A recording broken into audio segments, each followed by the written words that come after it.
विशेष topic पे चर्चा करने वाला है। हरे कृष्ण।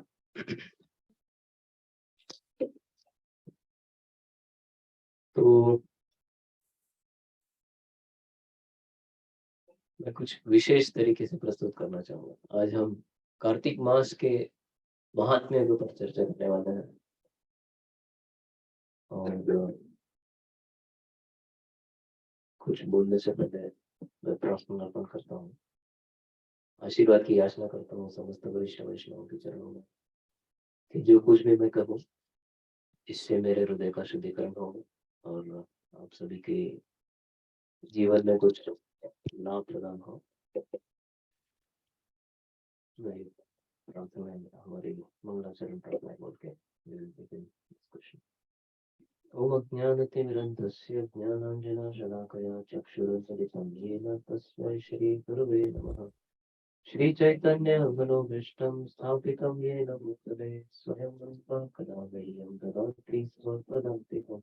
वन्देऽहं श्रीगुरोः श्रीयुतापदकमलं श्रीगुरोन् वैष्णवांश्च श्रीरूपं साग्रजातं सहगणा रघुनाथान्वितां तं सजीवं साद्वैतं सावधूतं परिजनः सहितं कृष्णचैतन्यदेवं श्रीराधा कृष्णपादः सहगणा ललिता श्रीविशाखान्वितांश्च नमो विष्णुपादाय कृष्णप्रेष्ठाय भक्तवे श्रीमते भक्तिवेदान्त स्वामी इति नामिने। नमस्ते सारस्वते देवे गौरवाणी प्रचारिणे निर्विशेषः शून्यवादी पाश्चात्यदेशतारिणे। नमो महावदान्याय कृष्णप्रेमप्रदायते कृष्णाय कृष्णचैतन्य नाम्ने गौरत्विषे नमः। हे कृष्ण करुणा सिन्धु दीनबन्धु जगत्पते गोपेश गोपिका कान्त राधा कान्त नमोस्तुते। तप्त कांचन गौरांगी राधे वृंदावनेश्वरी वृषभानुसुते देवी प्रणमामि हरिप्रिये।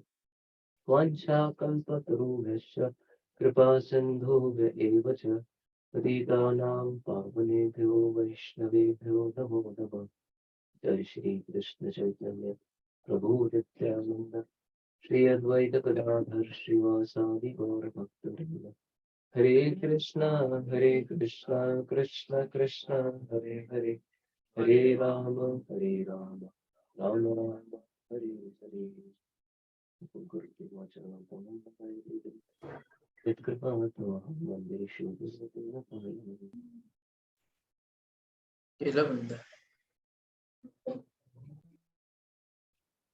हरे कृष्ण। उपस्थित सभी भक्तों का हार्दिक स्वागत है आज के इस सैटरडे सत्संग प्रोग्राम में। आज हमारा रूटीन भगवद गीता डिस्कशन छोड़कर कार्तिक मास के संबंध में कुछ महात्म्य की चर्चाएं करेंगे। विशेष करके इस महीने के इतने सारे लाभ हम भक्ति मार्ग में प्राप्त कर सकते हैं, केवल कुछ छोटे छोटे भक्तिमय कार्य करते हैं तो बहुत ही पवित्र मास ये माना जाता है। जिस तरह से इस संसार में हम देखते हैं अलग अलग प्रकार के सेल डिस्काउंट ऑफर, जब हमें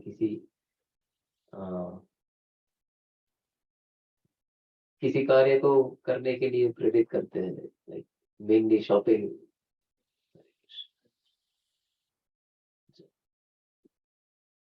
तो जब हम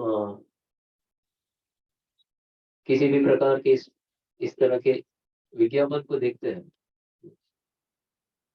up to 70% off Peter England, या फिर माताओं के लिए ज्वेलरी पे फ्लैट डिस्काउंट 40%।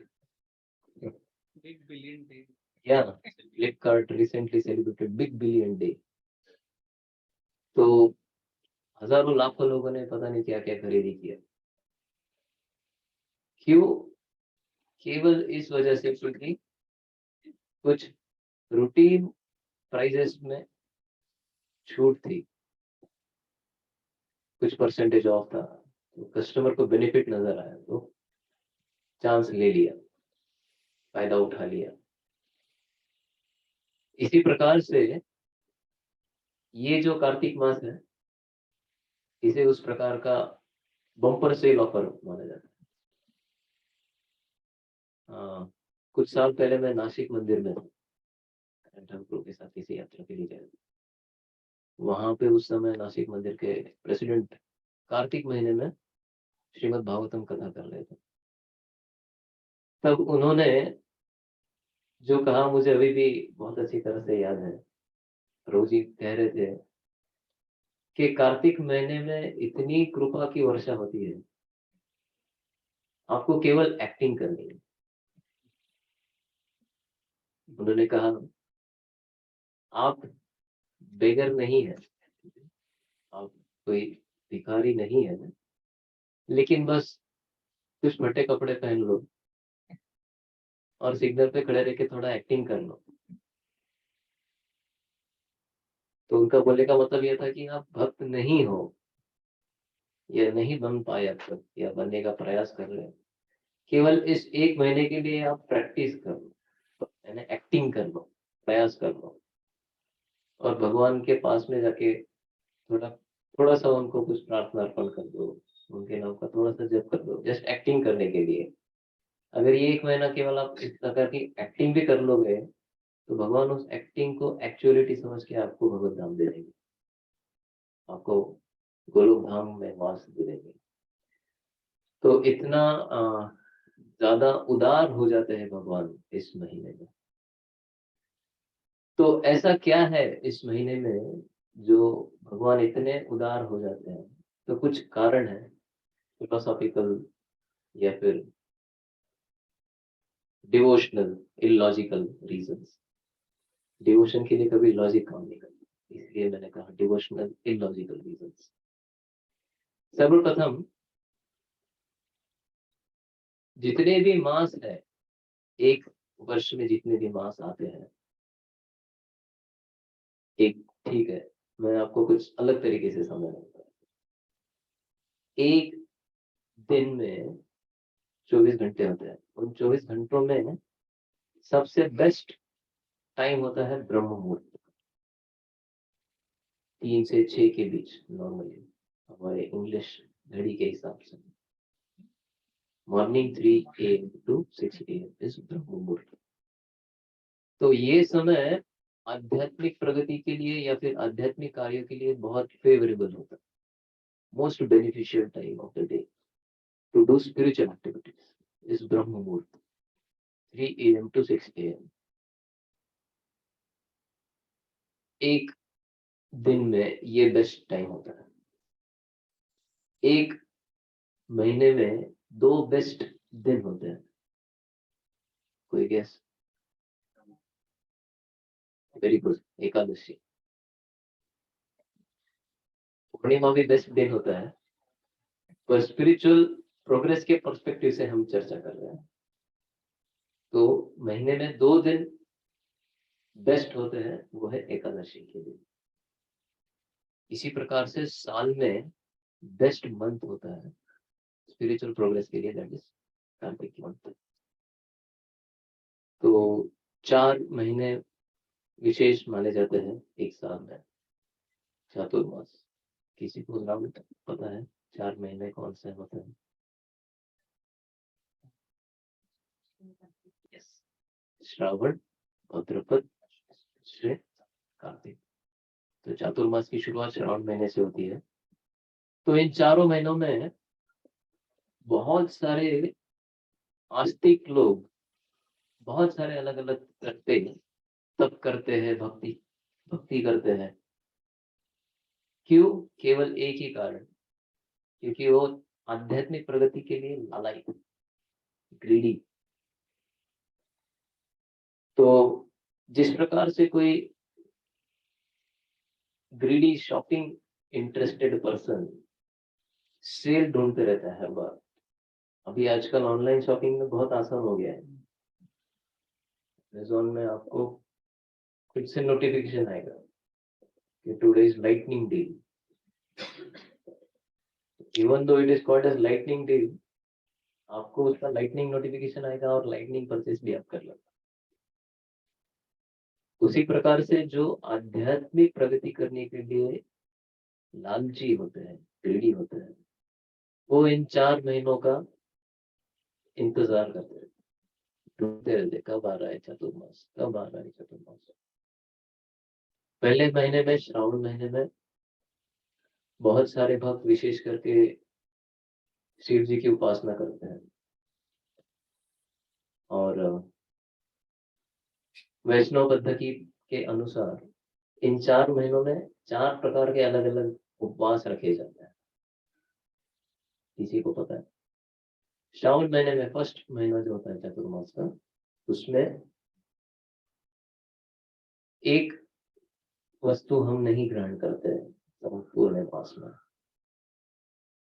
हरा जो कोई भी सब्जी होता है, शाक, पालक है, मेथी है, ये सारी चीजें वर्जित होती है श्रावण महीने में। इसके पीछे साइंटिफिक रीजंस भी है।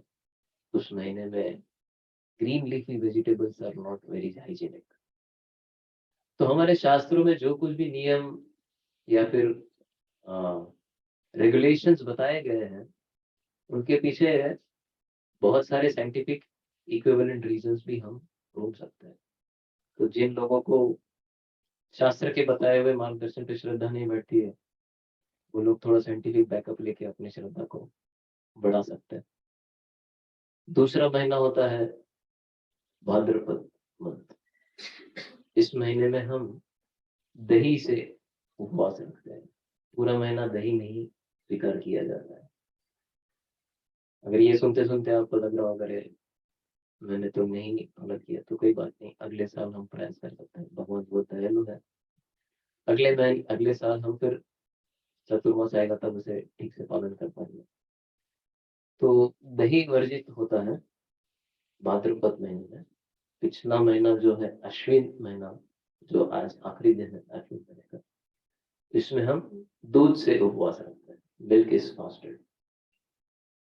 और अभी आगे जो एक महीना आएगा कार्तिक महीना, उसमें उड़द दाल वर्जित होती है। ये कितने लोगों को पता था? आपको first time you are hearing? Very good. मैं कुछ देखा हुए पॉइंट्स शेयर कर रहा हूँ। तो ये याद रखिए, आपको प्रश्न पूछा जाएगा इसके ऊपर। First month green leafy vegetables, second month curd, third month milk and fourth month urad dal. इसलिए हमने आज मेंदू वड़ा का पार्टी किया टेम्पल में आफ्टर कॉन्सर्ट, क्योंकि अभी एक महीना वो दाल पड़ा रहेगा किचन में, खराब हो जाएगा, इसलिए that was the main reason. Kitchen वालों को पता होता है क्या करना है, बेचारे हमेशा तकलीफ में होते हैं। भक्तों को लगा रहे प्रभु जी ने टेस्ट बना लिया। तो ये दो तरफा था ऑब्वियसली। तो इस तरह से शास्त्रों के अनुसार इन 4 वस्तुओं का 4 महीनों में उपवास रखा जाता है। प्लस विशेष करके कार्तिक महीना इसलिए ज्यादा विख्यात है क्योंकि इन सभी जो 12 महीनों में बाकी जो महीने होते हैं, उन सभी के अधिष्ठाता मूर्ति कोई ना कोई विष्णु स्वरूप। केशव मास, माधव मास, नारायण मास। लेकिन ये जो कार्तिक मास है, उसकी अधिष्ठाता मूर्ति ये स्वयं Shrimati Radha Rani. It's not a Vishnu form, it is Radha Rani herself. इसलिए ये भक्ति का महीना माना है, क्योंकि राधा रानी के भक्ति की पराकाष्ठा का प्रतीक है। She is the embodiment of highest level of devotion that one can express to Shri Krishna.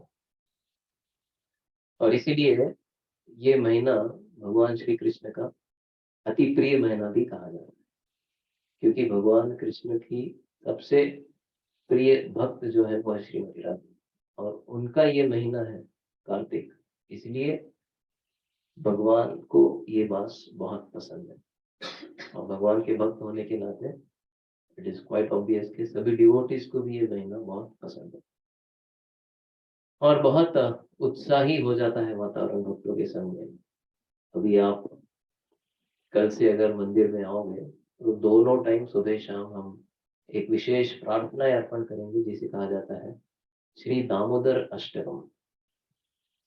ये दामोदर अष्टकम तो कार्तिक मास को दामोदर मास भी कहा जाता है। भगवान श्री श्री आधा दामोदर के उपलक्ष्य में इस महीने को दामोदर मास कहा जाता है। दो कारण है इसके पीछे। एक तो ये कि एक ही कारण कह सकते हैं, जो दामोदर की लीला है, दामोदर जो कृष्ण भगवान को यशोदा मई ने उखल से बांधा था, उस लीला की हम चर्चा करेंगे क्लास के एंड में। वो लीला इस महीने में होती है, इसलिए इस महीने को दामोदर मास भी कहा जाता है। दामोदर ये शब्द का अर्थ है, दाम का अर्थ है रस्सी और उदर का अर्थ है पेट। तो जिस भगवान को पेट में रस्सी से बांधा गया उस भगवान का नाम है दामोदर। दाम उदर दोनों को कंबाइन करने पे दामोदर बनता है, इसलिए इस महीने को दामोदर मास भी कहा जाता है। तो इस महीने में भक्त लोग पूरा प्रयास करते हैं कि सुबह मंदिर में आकर सुबह और शाम हम ये प्रोग्राम रखेंगे। आपको इसके डिटेल्स अपने ग्रुप पे भी मिलेंगे।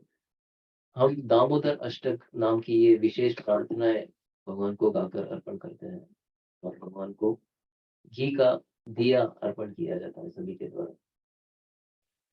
तो क्या उद्देश्य है इस घी के दिए का अर्पण करने के पीछे, वो भी हम उस लीला के अंत में चर्चा करेंगे इसका। तो विशेष करके भक्तगण को हरे कृष्णा, इस महीने में भक्तों के संग में रहकर भक्तिमय कार्य करने में बहुत प्रेरणा मिलती है और विशेष करके वृंदावन में थोड़ा सा भी भक्तिमय कार्य करने से बहुत लाभ मिलता है।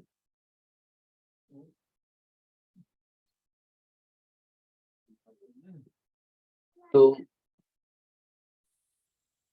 जैसे मैंने बताया कि दिन में एक विशेष समय होता है जब भक्ति वर्धन होता है, फिर महीने में 2 दिन होते हैं जहाँ भक्ति वर्धन होता है, उसी प्रकार से साल में एक महीना होता है जहाँ भक्ति वर्धन होता है। उसी प्रकार से स्थान का भी एक महत्व होता है। तो अन्य स्थानों की तुलना में जो भगवान के धाम होते हैं वहां पे भक्ति करने से भी बहुत ज्यादा तीव्रता से प्रगति होती है। इसलिए कार्तिक व्रत का पालन वृंदावन में करना ये सबसे ज्यादा सर्वोच्च माना जाता है। तो बड़े भाग्य की बात होती है अगर कोई कार्तिक के महीने में वृंदावन में जाकर एक बार भी अगर भगवान को दिया अर्पण कर दे तो उसका जीवन सफल हो जाता है। तो कार्तिक महीने के बहुत सारे अलग अलग गुणगान हैं। स्कंद पुराण और पद्म पुराण में बहुत सारे वर्णन आते हैं। कार्तिक महीने में छोटे छोटे आध्यात्मिक कार्य करने से कितने बड़े बड़े लाभ होते हैं उसका बहुत सीधा वर्णन बताया जाता है। तो ऐसा कहते हैं कार्तिक मास में जो भगवान कृष्ण की भक्ति की चेष्टा भी करता है तो भगवान कृष्ण स्वयं अपने आप को इस व्यक्ति को दे देते हैं। ये कार्तिक मास में अगर कोई ऐसा करता है और इसी के विपरीत जो साधना भक्ति के मार्ग पर चल चुके हैं, हम जैसे सब लोग थोड़ा एक छोटा कदम उठा चुके हैं, उनको एक हेल्दी फेयर देने के लिए स्कंद पुराण कहता है जो लोग भक्ति के मार्ग को प्राप्त करके अगर इस महीने में भक्ति को तीव्रता से प्रगति करने के लिए नहीं उपयोग करते हैं उनको भगवान कभी स्वीकार नहीं। डरावना है लेकिन हमारे लिए अच्छा है।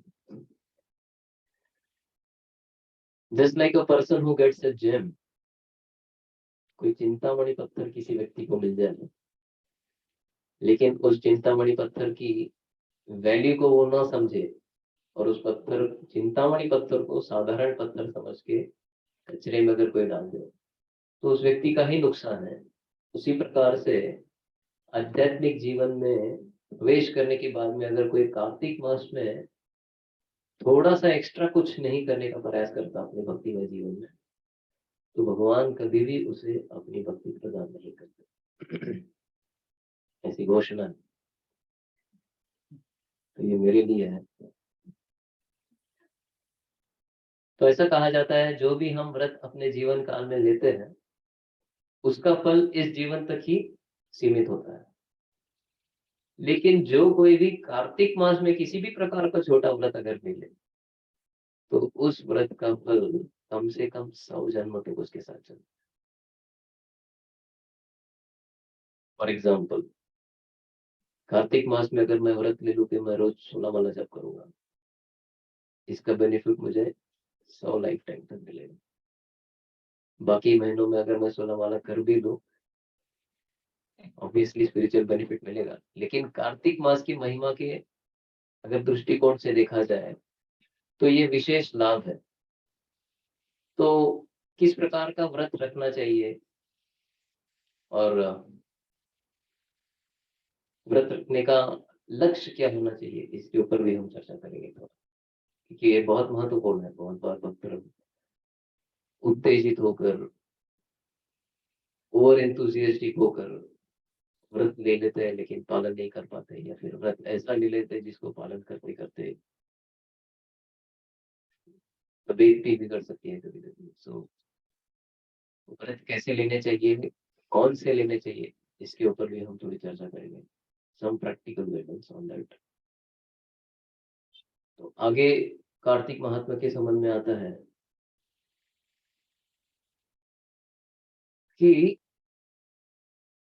अगर आप इस जगत के समस्त धाम में जाकर सारी पवित्र नदियों में स्नान करें और अपने संपूर्ण जीवन में सभी प्रकार के दान देने का प्रयास करें, इन सभी पुण्य कार्यों से उपलब्ध जो कुछ भी आध्यात्मिक लाभ है, वो केवल कार्तिक महीने में भगवान के नाम जप करने से भी प्राप्त हो जाता है। ना केवल उतना, इन सारे आध्यात्मिक कार्यों के रिजल्ट स्वरूप जो भी स्पिरिचुअल प्रोग्रेस हमें मिलता है, वो कार्तिक महीने में भगवान के नाम लेने से 100 गुना उससे ज्यादा।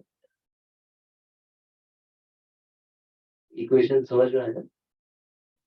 मैंने अपने लाइफ टाइम में सारे 4 धाम, जितने भी धाम, सब जगह जाकर दर्शन किया और सारी पवित्र नदियों में स्नान लिया, और जितना हो सके उतना सब जगह जा जाके दान दिया, और इसके फलस्वरूप जो भी स्पिरिचुअल प्रोग्रेस मुझे मिलना था, उसका 100 गुना ज्यादा केवल कार्तिक महीने में भगवान का नाम जप करने से मुझे। कोई तकलीफ लेने की जरूरत नहीं, टिकट निकालो, जाओ, नहाओ, दान देने के लिए प्लान करना पड़ता है। तो लॉट ऑफ एफर्ट्स रिक्वायर्ड। अच्छा है, जिसके पास क्षमता है करना चाहिए, लेकिन कलयुग में संभावनाएं कम है, जीवन भी कम है, सब कुछ कम कम है, इसलिए भगवान भी डिस्काउंट करते हैं, बहुत सारे रेट्स कम करते हैं अपने भक्ति के, और उस प्रकार से हमें प्रगति करने के लिए अवसर प्रदान करते हैं। तो ये भगवान की बहुत विशेष कृपा है कि हम जैसे बद्ध जीव को भी उनके पास पहुंचने के लिए भगवान रास्तों को छोटा कर देते हैं, डिस्टेंस कम कर देते हैं। तो कई कल्पों में किए गए पाप एक झटके में नष्ट हो जाते हैं अगर हम केवल एक बार भगवान को कार्तिक महीने में दिया अर्पण कर देते हैं तो। कई कल्पों में, एक कल्प का अर्थ क्या है, ये थोड़ा technical term. What is one कल्प?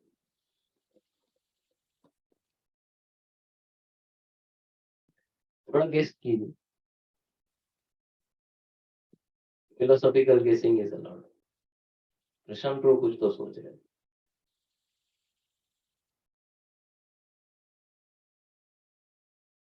माइक अनम्यूट करके बोल सकते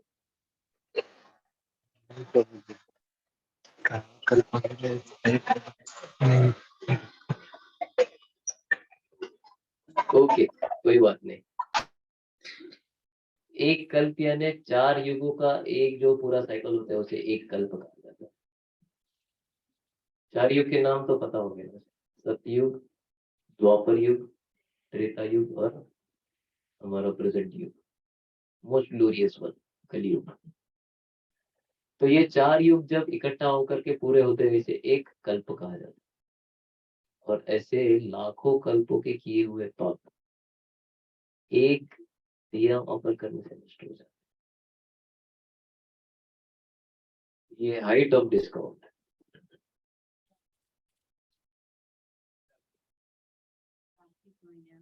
कार्तिक महीने में भगवान को एक बार घी का दिया दिखाने से लाखों कल्पों में किए हुए अनगिनत पाप नष्ट हो जाते हैं, वैनिश्ड कंप्लीटली।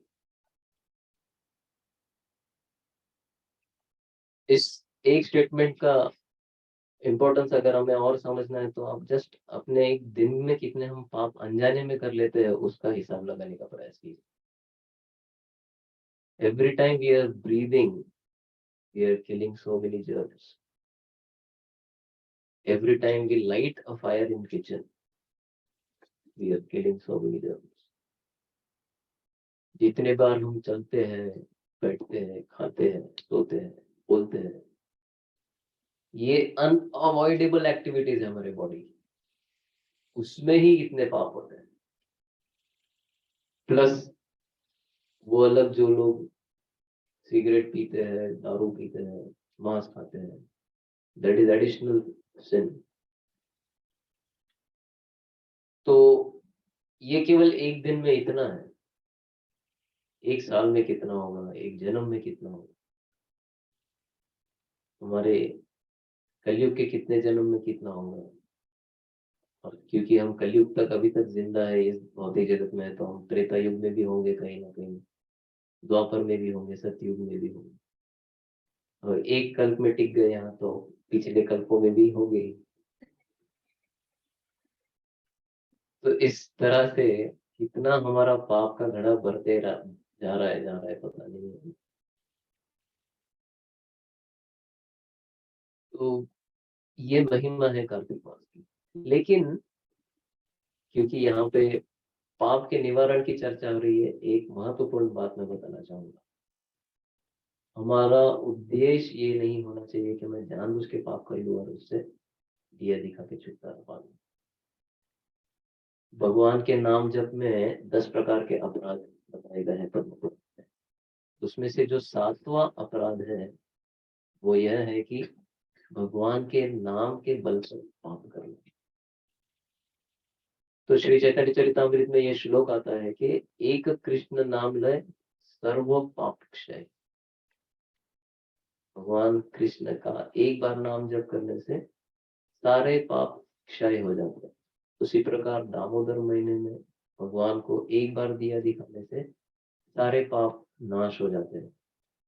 लेकिन अगर कोई ये सोचे कि चलो अभी दिया दिखा दिया, हो गया पुराना सब क्लियर, आगे कर सकते हैं, तो फिर वो दिया दिखाने का जो भी पाप नष्ट हुआ था वापस आ जाएगा एज।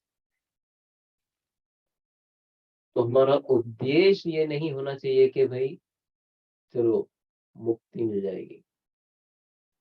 अगर ये उद्देश्य है कि हाँ चलो पिछले जन्मों में अनजाने में बहुत सारे पाप हो गए लेकिन अभी ज्ञान हो गया है, आगे नहीं करना है, लेकिन पिछले का छुटकारा दे दो भगवान, माफ कर दो, और आगे मैं बहुत प्रामाणिकता से बिना पाप किए जीवन जीने का प्रयास करूंगा, तो भगवान स्वीकार कर लेंगे, माफ कर देंगे, अन्यथा नहीं। तो ये विशेष महिमा है कार्तिक महीने की। जो कोई भी कार्तिक मास में भगवत गीता या श्रीमद् भागवत का एक श्लोक अगर उच्चारण कर लेता है तो उसे सारे 18 पुराण का अध्ययन करने का लाभ मिल जाता है। तो ये सारे कार्तिक में महात्म्य जो दिए हैं शास्त्रों में, ये इस तरह के बम्पर डिस्काउंट डायरेक्शन में ही आपको समझ में आएगी। 18 पुराण अध्ययन करने के लिए पता नहीं कितने लाखों जन्म हमें लग जाएंगे। श्रीमद् भागवत में 18,000 श्लोक है, वो हम साल भर में अगर पूरा एक बार पढ़ ले तो बहुत है। भगवद गीता में केवल 700 श्लोक है, वो साल भर में एक बार पढ़ ले तो बहुत है। अन्य बहुत छोटे ग्रंथ हैं जैसे उपदेशामृत, उसमें 8 श्लोक है, 11 श्लोक, वो भी अगर हम रोज पूरे पढ़ ले तो बहुत, लेकिन हम नहीं कर पाते या फिर नहीं करते। पर अगर कार्तिक महीने में हम एक श्लोक भगवद गीता या श्रीमद् भागवत का पढ़ ले तो 18 पुराण का अध्ययन करने का जो लाभ है वो हमें मिल जाता है। और भगवान श्री प्रभुपाद जी की कृपा से अगर हम सुबह मंदिर में आ जाए तो एक श्रीमद् भागवत का श्लोक भी अपने आप मिल जाएगा, खुद से ढूंढने की जरूरत नहीं है। मंदिर में प्रोग्राम ही ऐसा बना है कि आपको जबरदस्ती एक श्रीमद् भागवत का श्लोक पढ़ना ही पड़ेगा, जबरदस्ती यानी गुड सेंस में। रोज श्रीमद् भागवत का क्लास होता है मंदिर में, तो एक एक श्लोक पे रोज चर्चा होती है, तो अपने आप एक श्लोक पढ़ लोगे। तो कार्तिक में मंदिर आने के भी बहुत फायदे हैं इस प्रकार से।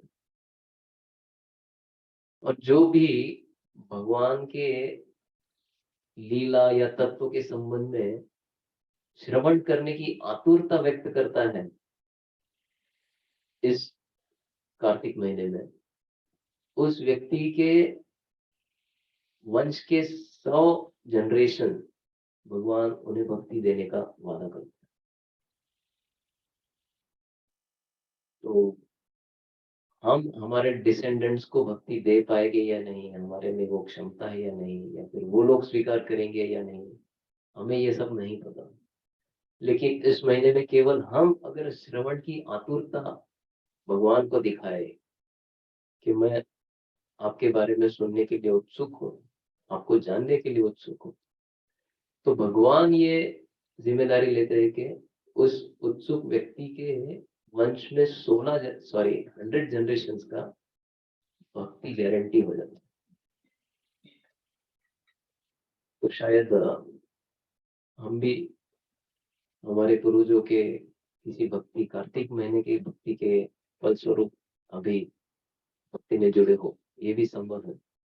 तो एटलीस्ट उनको रेसिप्रोकेट करने के लिए हम इस महीने में थोड़ा सा भक्ति में सीरियसनेस दिखा सकते हैं। तो मैं इतनी सारी महिमाएं आपको क्यों बता रहा हूँ? यस, सब लोग समझ गए एक्चुअली। इतने सारे बम्पर डिस्काउंट भगवान सब जगह एडवर्टाइजमेंट लगाए हैं। मॉडर्न कल्चर में जैसे सब जगह रोड पे आपको होर्डिंग्स दिखेंगे, बहुत सारे फ्लैश लाइट्स दिखेंगे, अटेंशन सीख करेंगे आपका। उसी तरह से इसमें एक महीने में आप अपने आप को बार बार ये दिखाते रहो, अटेंशन सीख कर रहे हो, अरे ये बम्पर सेल चलता है। क्या बम्पर सेल है? 1 माला करना है, 2 माला करना है, 3 माला कर लो, वॉटेवर। या फिर मंदिर में सुबह या शाम एक बार जाके दिया ऑफर करके आएंगे, सब फैसिलिटी अवेलेबल है। केवल आना है, दिया उठाना है, घुमाना है, हो गया। आपको दिया नहीं लाना है, माचिस नहीं लाना है, केवल आना है सही समय पे बस। तो वो क्या है, पूरा टाइमिंग सब हम डिटेल्स बताएंगे क्लास के अंदर। तो ये है कार्तिक मास से संबंधित कुछ महिमाएं। तो ये कार्तिक व्रत क्या चीज है भाई, क्या होता है कार्तिक व्रत? कार्तिक व्रत ये है कोई भी ऐसा व्रत जो हम कार्तिक मास में ले, जो हम केवल और केवल अपनी आध्यात्मिक प्रगति और भगवान की प्रसन्नता के लिए करें, उसे कहा जाता है कार्तिक व्रत। तो व्रत किस प्रकार के लेने चाहिए, इसके पीछे कुछ गाइडलाइंस है। हमें सर्वप्रथम व्रत लेने के बाद जो कोई भी हमें आध्यात्मिक जीवन में मार्गदर्शन दे रहे हैं, गाइड कर रहे हैं, उन्हें बताना चाहिए कि मैं सोच रहा हूँ इस प्रकार का व्रत लेना चाहिए। क्योंकि जिस प्रकार से हम कोई स्कूल में पढ़ रहे हैं, कुछ नया सीखना चाहते हैं या कुछ एक्स्ट्रा करना चाहते हैं तो टीचर का गाइडेंस लेते हैं। उसी तरह से विशेष करके आध्यात्मिक जीवन में प्रगति करने के लिए अगर कोई व्रत लेना चाहता है तो जो कुछ भी अंदर से हमें प्रेरणा मिलती है, उस प्रेरणा को जो हमें मार्गदर्शन कर रहे हैं उन्हें व्यक्त करना चाहिए, ताकि हमारी प्रेरणा ये सही है या नहीं, या फिर उस इंस्पिरेशन को हम ठीक तरह से हैंडल कर पाएंगे या नहीं, ये जानकारी हमें हमारे मार्गदर्शक देंगे। तो ये फर्स्ट गाइडलाइन है। ऐसा करने से एक और बेनिफिट ये होता है कि हम किसी वैष्णव को हमारे व्रत के बारे में अगर व्यक्त करते हैं तो हमें उस व्रत को पूरा करने की शक्ति ज्यादा मिल जाती है, और किसी वरिष्ठ को अगर हम व्यक्त करते हैं तो उस वरिष्ठ की प्रार्थनाएं और आशीर्वाद हमें मिल जाते हैं, ताकि उस व्रत को हम ठीक तरह से अच्छे से पालन कर पाए।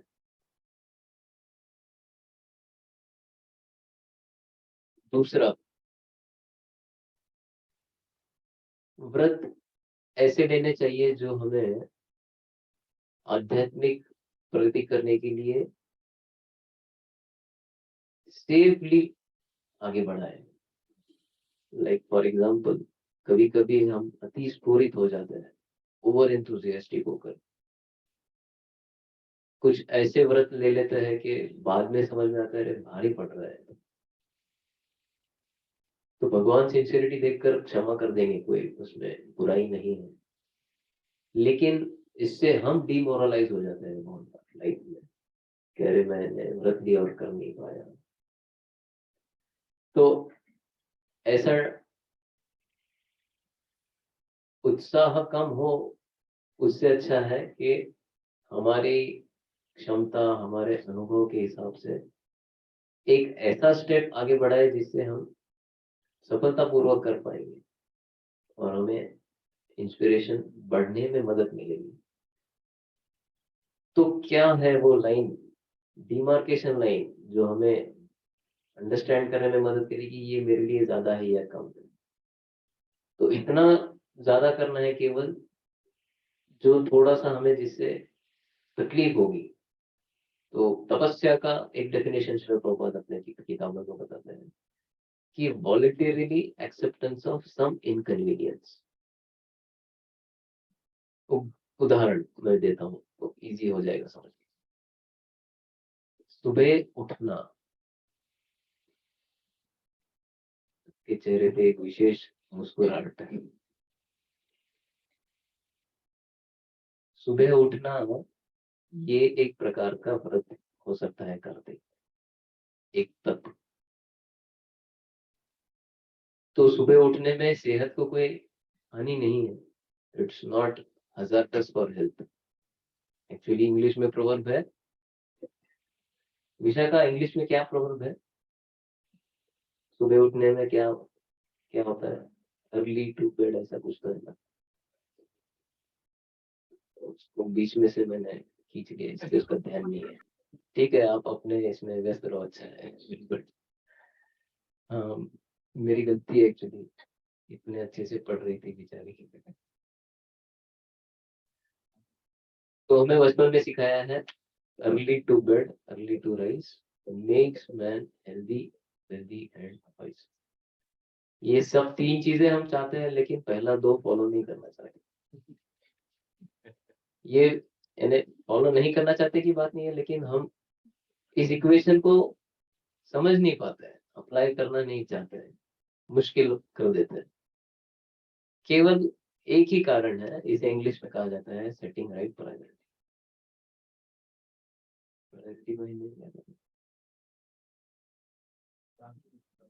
या प्राधान्य किस चीज को हम देते हैं, इस पे हमें अपने लाइफस्टाइल का मैपिंग समझ में आता है। तो हम हेल्दी बनना चाहते हैं, वेल्दी भी बनना चाहते हैं, वाइज भी बनना चाहते हैं, लेकिन ये कैसे प्राप्त होगा वो हम जानते हुए भी उसको प्रायोरिटाइज नहीं करते। जैसा मैं रोली से डिस्कस कर रहा था, बुरा मत मानिए, लोग बाकी को इंस्पायर करने के लिए शेयर कर रहे होंगे। प्रभु जी ने खुद से बोला कि वो सुबह उठने में तकलीफ होती है, और उन्होंने प्रॉब्लम भी खुद ही, रूट कॉज भी खुद ही बताया कि रात को सोने में लेट होता है प्रभु जी, इसलिए सुबह नहीं उठ पाते। तो हम सब जानते, यस, हम सब ये जानते हैं, all of us know this, कि मुझे सुबह जल्दी उठने के लिए रात को जल्दी सोना पड़ेगा, क्योंकि body needs a certain duration of rest, उसके बिना संभव नहीं है। कुछ दिनों के लिए कर भी लेंगे, लेकिन कब तक खींचेंगे गाड़ी, कभी ना कभी तो बॉडी कोलैप्स होगी।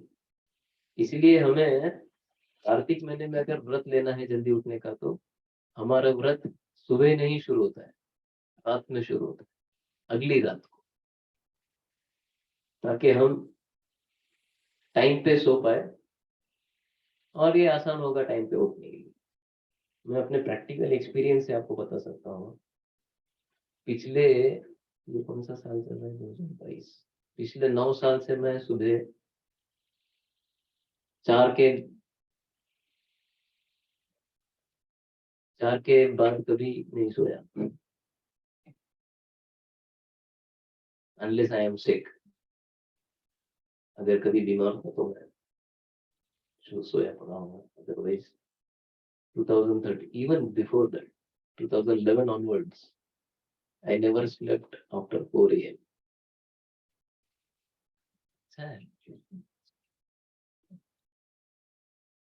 ये क्यों संभव हो पाया? क्योंकि हम जहाँ पे भी रहते हैं वहां पे सिस्टम है, 9 बजे सारे लाइट्स ऑफ हो जाते हैं, साइलेंट जोन बन जाता है। तो हम भी प्रैक्टिकली अपने घर में तो बहुत काफी फैसिलिटी है, एक रूम को साइलेंट जोन बना सकते हैं 9 बजे के बाद, या फिर 10, घर की सिचुएशन में थोड़ा प्रैक्टिकल अगर रहना तो 10 बजे रात को भी सो गए, तो भी 4 बजे सुबह आराम से उठ सकते हैं, 6 घंटा मिल जाता है rest, right, 10 to 4 is 6 hours। किसी किसी बॉडी को शुरुआती प्रैक्टिस होने से पहले 7 घंटा नींद लग सकती है, तो 9 to 4 इज ऑल्सो गुड, या फिर 10 to 5 इज गुड। 5 बजे तो उठ ही जाना चाहिए, क्योंकि एक ही घंटा बचा होता है ब्रह्म मुहूर्त खत्म होने के लिए। 6 बजे ब्रह्म मुहूर्त समाप्ति पे आ जाता है। जैसे जैसे दिन आगे बढ़ता है, रजोगुण का प्रभाव बढ़ जाता है, क्योंकि दिन के समय में बहुत सारे क्रिएटिव एक्टिविटीज होती है, तो क्रिएशन नीड्स दैट पैशन। रजोगुण जो है ये पैशन का प्रतीक है, जो क्रिएशन के लिए जरूरी है। इसलिए जैसे दिन बढ़ते जाता है, 6 से आगे, आप अपने आप के एक्सपीरियंस से बता सकते हैं कि हमारा जो ब्रेन है वो एक्टिव ज्यादा हो जाता है, बाकी चीजों में मन लगने लगता है, अन्य विचार शुरू हो जाते हैं। दिन स्टार्ट हो गया तो वर्क लाइफ, बिजनेस लाइफ, सब कुछ। लेकिन अगर आप 3 बजे उठ गए तो कोई चांस ही नहीं, माइंड सोचेगा भी तो बोलेगा अरे अभी टाइम क्या है, देख थोड़ा। You can easily convince your mind that this is the time you have got up for doing spiritual activities, doing chanting. तो सुबह उठना ये एक बहुत अच्छा व्रत है। अगर आपका शरीर अलाउ करता है तो ठंडे पानी से स्नान करना भी एक अच्छा व्रत है। इट इज वेरी क्लियर, अगर आपका बॉडी हेल्थ वाइज अलाउ करता है तो। बहुत सारे भक्तों की प्रकृति जो होती है, तेरह आयुर्वेद कहता है कफ वात पित्त, इन प्रकृति के अनुसार बहुत सारे आयुर्वेद गाइडलाइंस बताते हैं कि इस व्यक्ति को समर में भी गर्म पानी से ही नहाना चाहिए, अदरवाइज ही विल सफर। तो हमारा एम यही है कि जितना हम अपने बॉडी को फिट रख सके ताकि वी कैन चैंट बेटर। हमारा गोल क्लियर है, भगवान के नाम का जप करना है, उनके भक्तों का संग करना है, उनकी सेवा करनी है, उनके श्रवण को हमें बढ़ाना है। तो ये सब तभी हो पाएगा जब हमारा ये जो व्हीकल है वो मेंटेन है, वो स्ट्रांग है। इसलिए मैंने डिस्क्लेमर दिया है इस व्रत के पीछे। अगर आपका फिजिकल बॉडी अलाउ करता है, then you can take cold water bath as a vrat for this month. Although Kartik is a month where winter starts coming, बहुत सारे ब्रजवासी यमुना में जाकर के रोज सुबह नहा करके गीले शरीर में मंदिर के दर्शन के लिए घूमते हैं. तो it is the height of austerity. और विशेष करके भक्ति मार्ग में इतने कठोर तप करने का सुझाव हमारे कोई आचार्य नहीं देते हैं. हमारे आचार्यगण ये सभी इसी मार्गदर्शन को प्रोत्साहन देते हैं कि हम कितना ज्यादा जप कर सकते हैं, श्रवण कर सकते हैं, सेवा कर सकते हैं. ये ज्यादा प्रशंसनीय है, ये ज्यादा महत्वपूर्ण. और फिजिकल लेवल पे किसी को जरूर लगती है तो कर सके, लेकिन ऐसा करने के चक्कर में नाम जप कम हो रहा है प्रभु जी. लाइक एकादशी के दिन में प्रभु जी मैं निर्जल उपवास करता हूँ, पानी भी नहीं पीता, और क्योंकि मैं निर्जल उपवास करता हूँ मेरे बॉडी में स्ट्रेंथ नहीं रहता तो मैं जप नहीं करता हूँ. तो वो एकादशी इतना बेनिफिट नहीं देंगे आपको जितना कि 2 टाइम आप उपवास का प्रसाद लो लेकिन 64 माला जप करो दिन भर. 16 माला जप करने के लिए 2 घंटा लगता है, 64 माला जप करने के लिए 8 घंटा लगता है. एकादशी के दिन अगर 64 माला कोई करना चाहता है 2 बार प्रसाद ले सकता है, कोई प्रॉब्लम नहीं, लेकिन 64 माला जप करो. लेकिन आप बोलेंगे गुरु जी नहीं, मैं तब करना चाहता हूँ, उपवास करता हूँ, पानी भी नहीं पीता, लेकिन माला शक्ति नहीं. तो एक बार ऐसे ही हुआ, भक्ति सिद्धांत सरस्वती ठाकुर श्रील प्रभुपाद जी के जो गुरु हैं, उन्होंने देखा ना एकादशी के दिन मठ में उनके कुछ शिष्य पेट पकड़कर सोए पड़े थे. प्रभुपाद जी ने पूछा, अरे क्या हुआ? नहीं गुरु महाराज हम निर्जल उपवास कर रहे हैं. तो भक्ति सिद्धांत सरस्वती ठाकुर ने कहा कि मैं आपके लिए अभी राइस दाल बनाता हूँ, एकादशी के दिन मैं आपको राइस दाल खिलाऊंगा, लेकिन बाहर जाकर के प्रचार करके ऐसे सोए मत पड़े रहो व्रत के नाम. तो किसी आचार्य को कुछ सिखाना है तो इस तरह से सिखाते हैं. आप एकादशी के दिन उपवास का मत खाओ, चलेगा, ग्रेन्स खा लो, लेकिन प्रचार करो या नाम जप करो, श्रवण कीर्तन, कुछ तो आध्यात्मिक करो. तो इसलिए हमारे व्रत का बॉटम गाइडलाइन यही है कि कैसे हम अपने आध्यात्मिक प्रगति के लिए जो जरूरी है उन कार्यों को ज्यादा से ज्यादा तीव्रता से ग्रहण करते हैं. कार्तिक महीने में हम एक और व्रत रख सकते हैं कि मैं रोज पूरा महीना भगवान को घी का दिया दिखाऊंगा. तो उसके लिए आप मंदिर ना भी आ पाए तो भगवान का फोटो घर में रख के उस फोटो को आप दिया दिखा सकते हैं. दिया दिखाना क्या है?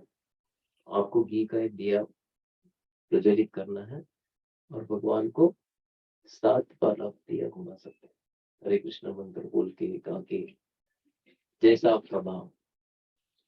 तो दामोदर अष्टकम का जो प्रार्थना है उसका एक छोटा वीडियो भी हम यूट्यूब लिंक उसका पोस्ट करेंगे ग्रुप में, अगर आपको संभव है तो.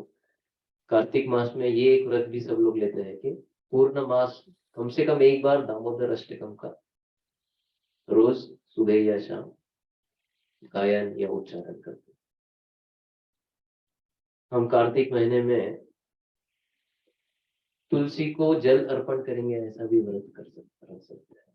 पूरा महीना हम स्नान के बाद सुबह ऑफिस जाने से पहले तुलसी को 3 ड्रॉप पानी डाल के जाऊंगा और 4 प्रदक्षिणा करके जाऊंगा. तुलसी महारानी को जल डालना और उनकी प्रदक्षिणा करना, उसके भी बहुत सारे महात्म्य है, चर्चा नहीं करेंगे हम. 15 मिनट बचे और मुझे दामोदर लीला का वर्णन भी करना. कार्तिक महीने में हम एक और व्रत का पालन कर सकते हैं, हम ब्रह्मचर्य व्रत का पालन कर सकते हैं. इस महीने में एक महीने में हम उपवास रख सकते हैं. बहुत सारे भक्त अपने फेवरेट आइटम को एक महीने के लिए त्याग कर देते हैं. जैसे बहुत सारे डिवोटीज मंदिर में विशेष करके ये व्रत लेते हैं कि हम एक महीना स्वीट नहीं खाएंगे, क्योंकि मंदिर में स्वीट मिलते रहता है इधर उधर से. एक महीना हम सोचते हैं कि स्वीट नहीं खाएं. पर मैं पर्सनली बिलीव करता हूँ ज्यादा जप करने में। मेरा ये हमेशा इच्छा रहता है और प्रयास भी रहता है। जैसे मैंने राधाष्टमी के दिन संकल्प पोस्ट किया था ग्रुप में, every Ekadashi will chant 4 rounds extra.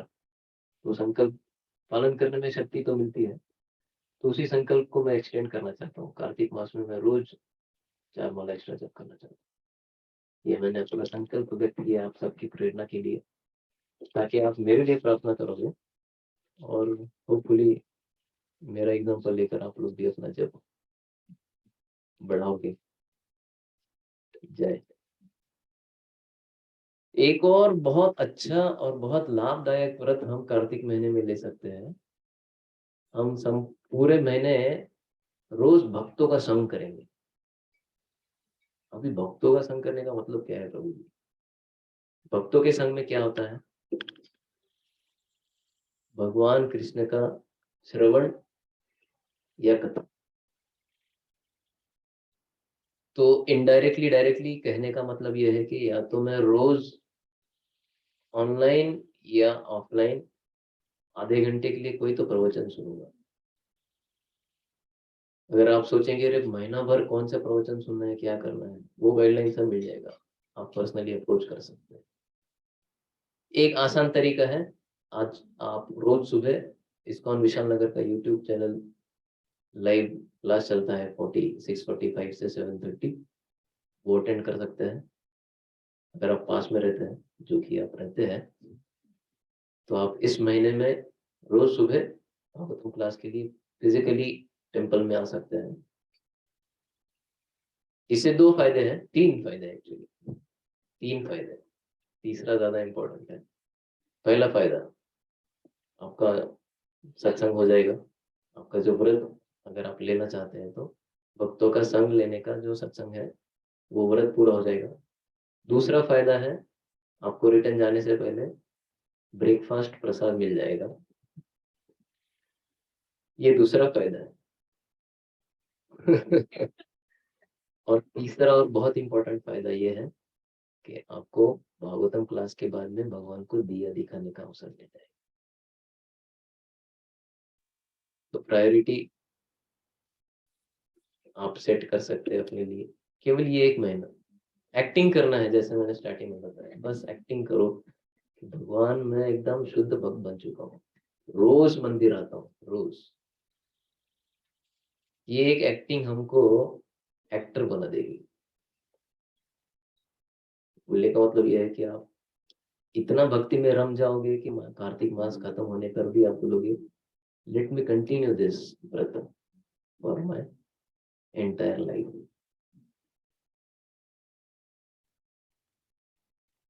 एक और again those whose physical body allow, एक और व्रत हम ले सकते हैं कार्तिक में। हम जमीन पे सोने का व्रत रख सकते हैं विथ प्रॉपर मैट्रेस बिल्डिंग, पर rather than sleeping on a comfortable bed stand, हम थोड़ा सिंपल चटाई पे कंफर्टेबली कुशनिंग मैट्रेस, या फिर मराठीत दुलई म्हणतात हैं, हिंदी में क्या रजाई जैसा कुछ होता है, आई डोंट नो। तो वैसे रख के सो सकते हैं। इससे एक बेनिफिट यह है कि हमें सुबह उठने में आसानी होगी, क्योंकि बहुत ज्यादा कोजी बेड नहीं होगा तो सुबह उठने में इजी हो जाता है। तो ये कुछ आश्रम टिप्स है ये। हम लोग सब नीचे सोते हैं, आपको पता नहीं, कल्चर शॉक लगे कभी देखेंगे तो प्रभु जी लोग देख सकते हैं, थोड़ा दर्शन हो सकता है।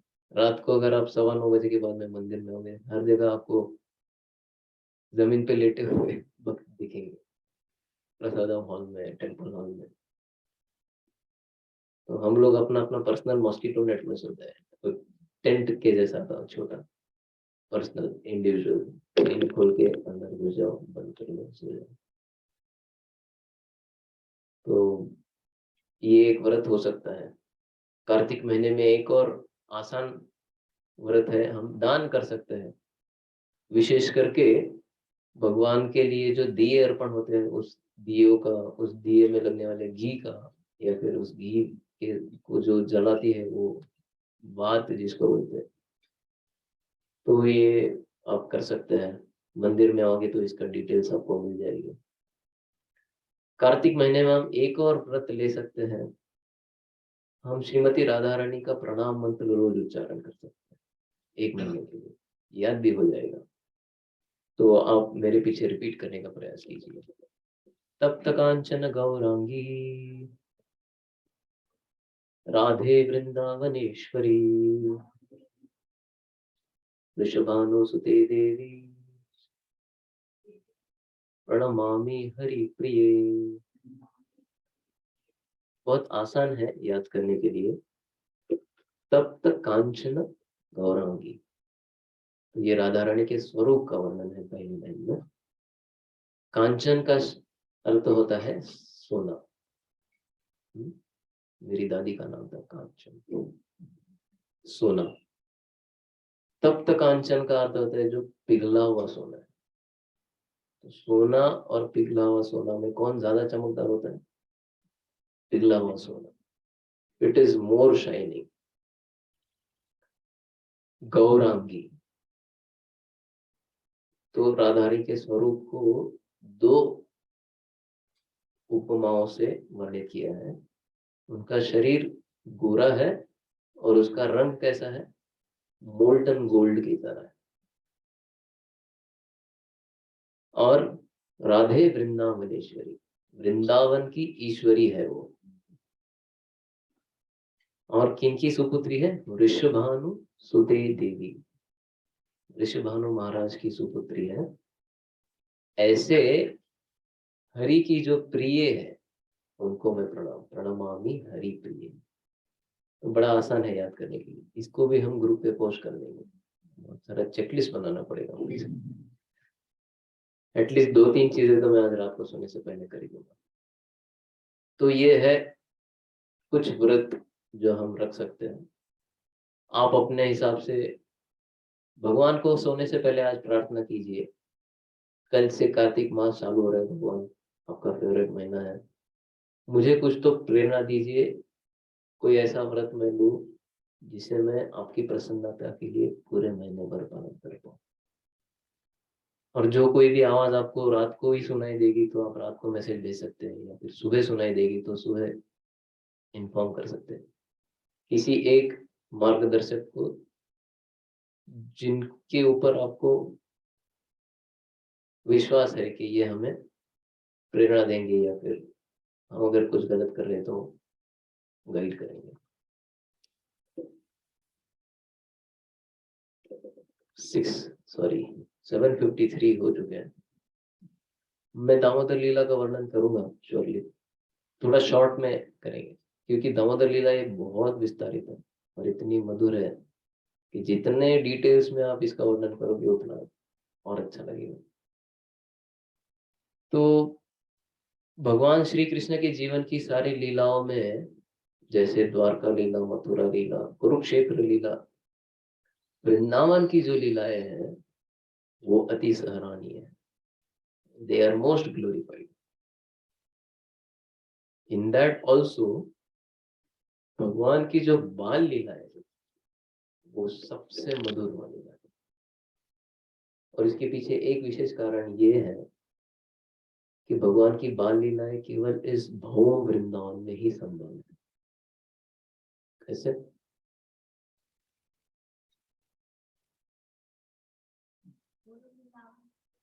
यस, आध्यात्मिक जगत में, स्पिरिचुअल वर्ल्ड में, गोलोक वृंदावन में भगवान ये शुरू से लेके हमेशा तक के लिए एक नव युवक के स्वरूप में ही है। He is a 16-year-old Krishna. Start Golok Vrindavan आध्यात्मिक जगत, जहाँ पे हम परमानेंट रेसिडेंस है, लेकिन ये हमारा प्रेजेंट एड्रेस थोड़ा चेंज हो गया हमारी गड़बड़ की वजह से।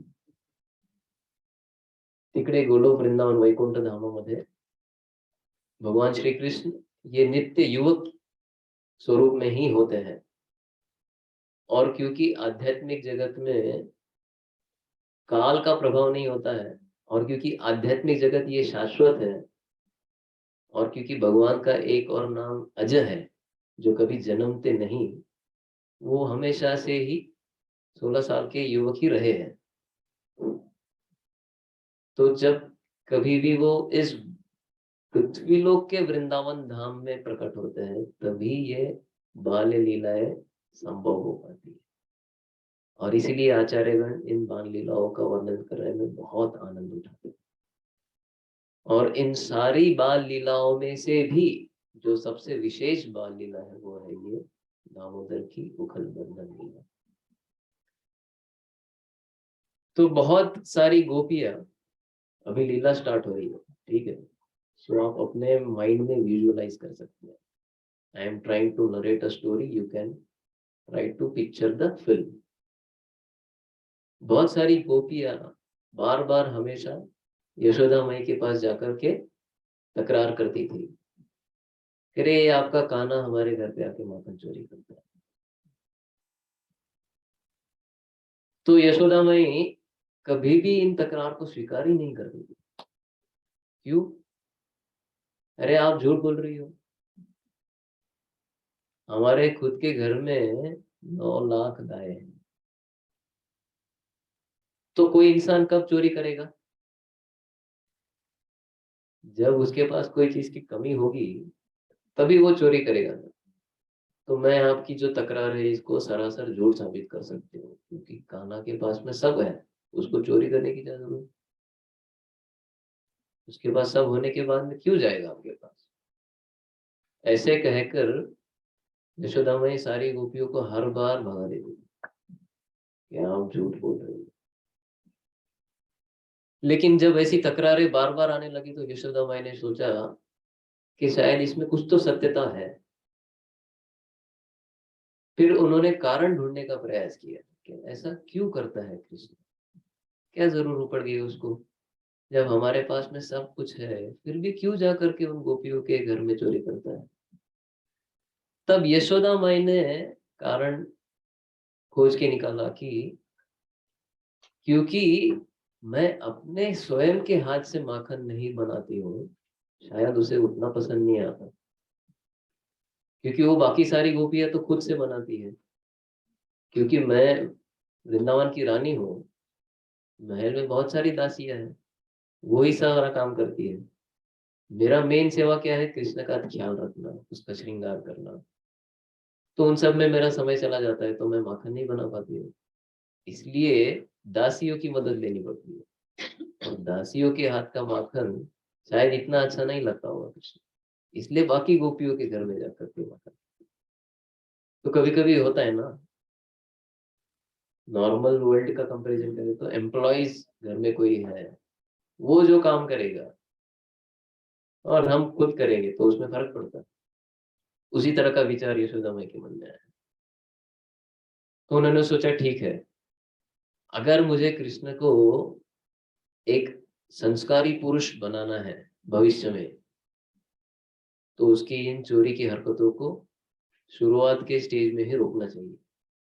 और ऐसा करने के लिए क्या करना पड़ेगा? उसे अपने घर में एक बेहतर प्रकार का माखन देना पड़ेगा।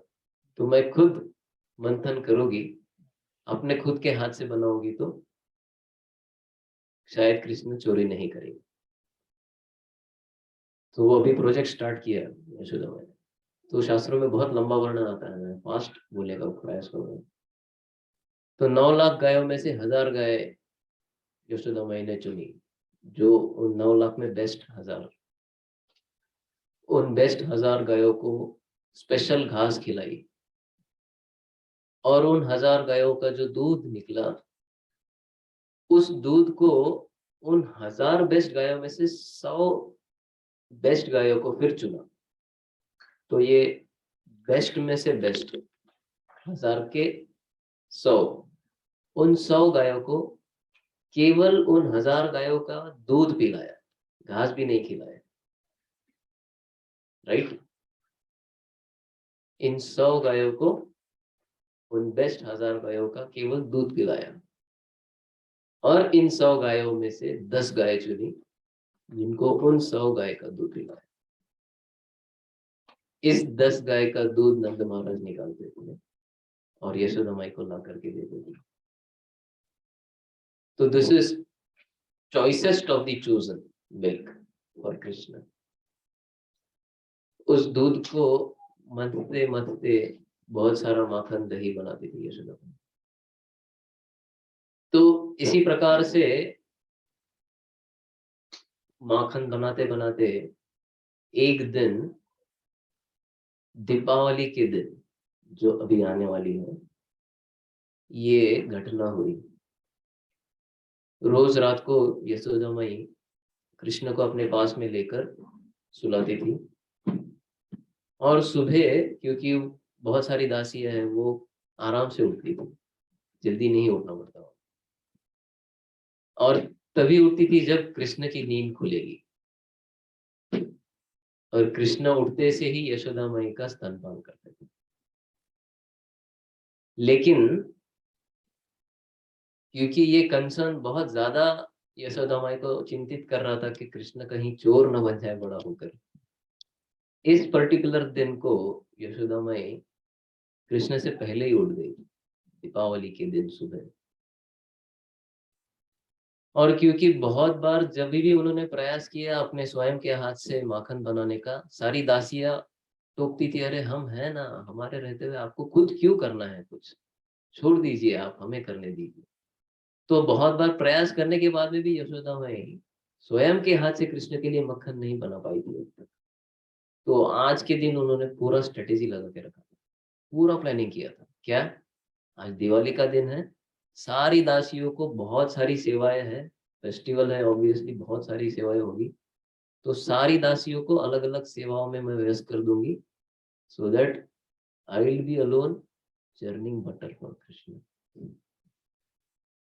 तो ऐसा प्लानिंग करने के मुताबिक यशोदा माई आज पहली बार कृष्ण से जल्दी उठ गई, उठ करके नहा धोकर रेडी हुई और दधि मंथन करने लगी।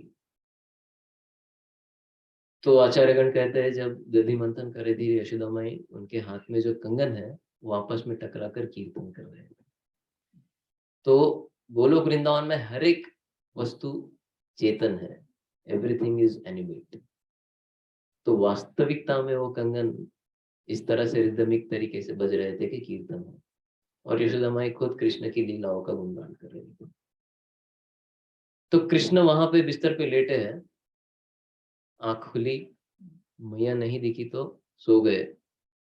फिर थोड़ी देर बाद आंख खुली, जैसा हमारे पास होता है ना, स्नूज करते हैं, सो थोड़ी देर बाद फिर बस। लेकिन यहाँ कृष्ण का ऐसा नहीं होता।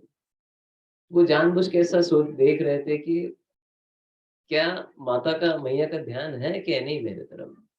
लेकिन आज मैया एकदम डटी हुई थी, उनको बनाना ही था कृष्ण के लिए मक्खन। तो 2-3 बार ऐसे उठ के देखा, नहीं दिखी मैया, वापस सो गए। फाइनली उन्होंने सोचा अभी आज तो मुझे खुद ही उठना पड़ेगा। तो ऐसा कहते हैं जब ये दामोदर लीला हुई तो भगवान कुछ 1.5-2 साल के, 1.5-2 साल तब कृष्ण पहली बार बिस्तर से अकेले उतरे नीचे और वो रेंगते हुए, क्रॉलिंग करते हुए यशोदा माई के सामने आए। तो मैया देखकर आश्चर्यचकित हुए, अरे Krishna has crawled for the first time. तो इतना खुश हो गई कान्हा को देखकर कि वो जो रस्सी थी जिससे वो दधि मंथन कर रही थी उसे छोड़कर कृष्ण को उठाया, अपनी गोद में बिठाया और कृष्ण जैसे छोटे बच्चे करते हैं, माता की गोद में आते से ही उन्हें समझ जाता है अभी स्तनपान होने वाला। तो कृष्ण बहुत पैर उछालने लगे, हाथ हिलाने लगे और यशोदा मैया ने अपना स्तन कृष्ण के मुख में रखा। तब पहली बार यशोदा मैया ने कृष्ण के ऊपर के जौ में 2 छोटे छोटे दांत नजर आते हुए देखे। So it's an excitement for a mother, है ना। एक माता के लिए अपने शिशु के प्रगति को देखने में सबसे ज्यादा आनंद होता है। तो पहला जो दोस्त था जॉय का, जब देखा कृष्ण खुद चल के आ गए, बाद में देखा कृष्ण के दांत नजर आ रहे हैं, और कृष्ण बहुत ही विशेष मुस्कुराहट दे रहे थे दूध पीते हुए। तो उस मुस्कुराहट को देखकर यशोदा माई बहुत खुश हो रही थी, और जितना वो ज्यादा प्रसन्न हो रही थी, आचार्य कहते हैं कृष्ण यशोदा माई का दूध नहीं पी रहे थे, उनका वात्सल्य प्रेम उस दूध के माध्यम से पी रहे। तो उनका जो पेरेंटल अफेक्शन है कृष्ण के लिए इतना बढ़ रहा था, तो उसका नेचुरल आउटकम ये था कि कृष्ण का जो दूध है वो और ज्यादा मीठा लग रहा था, और जितना दूध उनको मीठा लग रहा था उतना स्माइल उनका बड़ा हो रहा था, जितना स्माइल उनका बड़ा हो रहा था उतना आनंद यशोदा माई का। So this cycle was going on. तो ऐसा जब चल रहा था, एक और दूसरे व्यक्ति को अपना जीवन निष्फल होता नजर आया। जैसे हमने बताया, वृंदावन में हर एक वस्तु चेतन होती है। तो सुबह सुबह उठकर यशोदा माई ने एक और दूध का जो लॉट है उसको बॉइलिंग पे लगाया था, ताकि रात को उस पे दही बिठा सके। तो उस दूध ने ये जब दृश्य देखा, कृष्ण भगवान यशोदा माई का स्तनपान कर रहे हैं, तो दूध ने सोचा, अरे मैं जिसके लिए रात से तप कर रहा हूँ चूल्हे पे, उनको तो ऑलरेडी दूध मिल गया, अभी मेरा क्या फायदा जिंदा रहकर, जीवित रहने का कोई फायदा ही नहीं, अब मैं सेवा में आऊंगा ही नहीं, तो बेहतर है मैं सुसाइड कर लेता हूँ।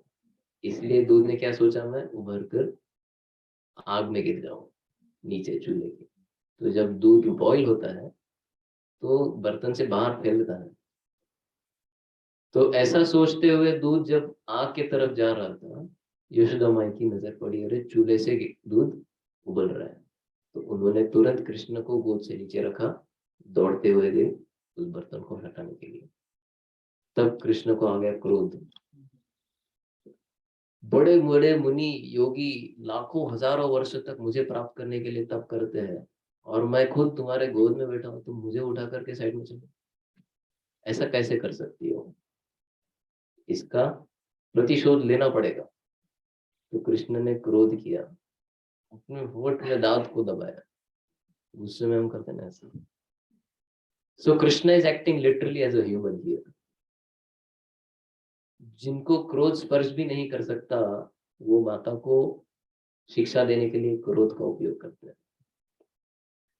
और कृष्ण आसपास में देखते एक पत्थर नजर आता है, अपने दो छोटे हाथों से बड़ी मेहनत से उस पत्थर को उठाते हैं, और मटके में जिस दही का मक्खन बना रही थी यशोदा माई, उस मटके को फोड़ देते, और जैसे ही फोड़ते हैं सब दही फैल जाता है इधर उधर। अभी थोड़ा वो डर जाते हैं, अरे गुस्से में थोड़ा गड़बड़ कर दिया लगता है, मैया आएगी तो डांट पड़ेगी, इसलिए वो दौड़ के छुपने के लिए कहीं चले जाते हैं घर के पीछे के आंगन में। क्योंकि वो दही से चलते हुए जाते हैं तो उनके सारे फुटप्रिंट्स पूरे घर में नजर आ जाते हैं। तो यशोदा माई समझ जाती है ये कृष्ण ने किया है और कहीं तो छुप गया है, तो उनके पद चिन्हों को देख करके वो पीछा करती है। तो कृष्ण पीछे के कमरे में गए होते हैं, वहां पर उनको और क्रोध शांत नहीं हुआ है, उनको ऐसा नुकसान करना है कुछ, तो दिखाने के लिए कि आपने गलत किया, बहुत मुझे साइड में रख के। तो ऊपर लटकाया हुआ जो मक्खन का मटका होता है उसको उतार कर खुद खाते हैं, फिर पीछे का दरवाजा खोलकर सारे बंदर को अंदर बुलाते हैं, आप सब खाओ, मैं राम के लीला में आपके साथ में ज्यादा अच्छे से कुछ रेसिप्रोकेट नहीं कर पाया, तो भी इस जन्म में आप मेरे हाथ से माखन खाओ। तो ऐसा करते हुए एक बंदर के आंख में कृष्ण को दिखता है पीछे से मैया आ रही छड़ी लेकर। सो आप यूजुअलाइज कीजिए, एक एनिमेटेड फिल्म अगर बनाएंगे इस लीला के ऊपर तो कितना रोचक बनेगा। शास्त्रों में इतना वर्णन है डिटेल में, बंदर के आंख के रिफ्लेक्शन में उन्हें यशोदा माई छड़ी लेते हुए नजर आती है। तो जैसे ही बंदर को दिखते हैं सारे बंदर तो एक झटके में निकल के भाग जाते हैं, लेकिन कृष्ण उखल जिस उखल पे चढ़े थे वो उससे छलांग लगाकर दौड़ना शुरू कर दिया और अब रेस चालू होती है, the first race ever. Krishna दौड़ रहे हैं भय के कारण। श्रीमद् भागवत के तीसरे स्कंद में ये श्लोक आता है, मद भयाद वाति वातोयम सूर्यस्तपति मद भयाद वर्षति अग्नि दहति इंद्रो मृत्युश्चरति मद भयाद। भगवान के भय से वायु प्रवाहित होती है, ऐसा कहा जाता है। इस दुनिया में वायु जहां से भी आती है केवल भगवान के भय से। मद भयाद वाति वातोयम सूर्यस्तपति मद भयाद, सूर्य का उगम और अस्त केवल मेरे भय के कारण होता है, भगवान के। इंद्र भी वृष्टि करते हैं इस दुनिया में केवल मेरे भय के कारण, और मृत्यु भी अपना काम करती है इस दुनिया में मेरे भय के कारण। ऐसे भय का मूर्तिमान स्वरूप, यानी सारे देवी देवता जिनके भय से अपने अपनी जिम्मेदारियों को सही समय पे निभाते हैं, this is out of healthy fear, respectful fear. ऐसे भगवान आज अपने माँ से भयभीत होकर भाग रहे हैं अपनी जान बचा के। और क्यों भय हो रहा है विशेष करके उनको? क्योंकि उन्होंने देख लिया मैया के हाथ में छड़ी है। आज पक्का पड़ने वाली उनको निश्चित हो गया है, इसलिए वो दौड़े जा रहे हैं। और मैया दौड़ती है तो कृष्ण और ज्यादा तेजी से दौड़ रहे हैं। इस तरह थोड़ी देर दौड़ते दौड़ते फाइनली मैया कृष्ण को पकड़ लेती है। और जैसे ही कृष्ण पकड़ती है, कृष्ण हाफ रहे हैं। और जब कोई छोटा बालक बहुत ज्यादा रोता है तो हिसकिया लेता है। तो हिसकिया लेते लेते अपने एक हाथ से आंख को मल रहे हैं, और उनके आंखों में लगा हुआ काजल पूरे गाल पे, हाथ पे, सब जगह उनकी सुंदरता को बढ़ा रहा है। इस तरह से जब मैया उनको पूछती है, बोलो क्यों मटकी फोड़ी, तो सबसे पहले तो कहते वो छड़ी नीचे करो मैया, बहुत डर लगा, छड़ी नीचे करो, मुझे मत मारना। तो मैया बोलती नहीं बताओ। कृष्णा कहते नहीं नहीं, छड़ी नीचे रखोगे तो बताओगा, मुझे बहुत डर लग रहा है, मार दूंगी। तो मैया कहती नहीं रखोगी, बताना पड़ेगा पहले। कृष्ण कहते बताता हूँ मैया, प्लीज छड़ी नीचे रख दो। फाइनली मैया छड़ी नीचे फेंकती है। पर कृष्ण बताते हैं दरअसल हुआ यूं कि आपने मुझे साइड में रखा, और क्योंकि आप बहुत तेजी से गड़बड़ से उस दूध को बचाने के लिए जा रही थी, तो आपके पैर के धक्के से वो मटकी फूट गई। तो मैया को और गुस्सा है, अरे झूठ बोलता है, चोरी करता है और झूठ भी बोलता है। अरे बंदर के मित्रों के राजा, आज तो मैं तुझे दंडित करके ही रहूंगी। सोचो कोई भगवान है और उनको कोई इस तरह से डांट रहा है कि तुम बंदरों के ग्रुप के सरदार हो। ऐसी गाली पड़ रही है भगवान को। ये केवल क्यों हो रहा है? क्योंकि भगवान क्या है? भक्त वत्सल। वो अपने भक्तों के साथ में केवल प्रेम का आदान प्रदान करता है। तो इस प्रकार से जब मैया को और ज्यादा क्रोधित कर देते हैं कृष्ण, फाइनली मैया सोचती है कि नहीं, इसको पनिशमेंट अगर नहीं दोगी तो ये सही में एक सुशील व्यक्ति नहीं बन पाएगा, आगे चल करके ये पक्का चोर बनेगा। तो अभी इसको सुधारना चाहिए, और सुधारने का बेस्ट तरीका क्या है? पनिशमेंट दे दो, तो याद रहेगा, तो नहीं करेगा फिर से। और पनिशमेंट कैसे दी? इस उखल के साथ में तुमने किया ना कॉन्स्पिरेसी पूरा, तो इसी उखल के साथ में तुमको बांध देते हो। और मैया घसीटते हुए कृष्ण को उस उखल के पास ले गई, रस्सी ली, आसपास में कुछ रस्सी पड़ी थी, और बांधने का प्रयास किया। तो दो उंगली छोटी पड़ रही थी, रस्सी गांठ नहीं लग रही थी। तो ठीक है, मैया ने सोचा शायद ये रस्सी छोटी है, और रस्सी जोड़ी, उसको बांधने का प्रयास किया। फिर से दो उंगली छोटी पड़ रही है, और एक रस्सी जोड़ने के बाद में फिर प्रयास किया, फिर दो उंगली छोटी पड़ रही है। नंद भवन में जितनी भी रस्सियां थी, दासियों को बोला सारी रस्सियां ले आओ। सारी रस्सियों को इकट्ठा किया और बांधने का प्रयास किया, फिर भी दो उंगली छोटी।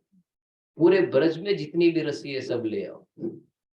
सारे ब्रज की रस्सियों को इकट्ठा किया, बांधा, फिर भी कृष्ण को बांधने का प्रयास किया तो 2 उंगली छोटी।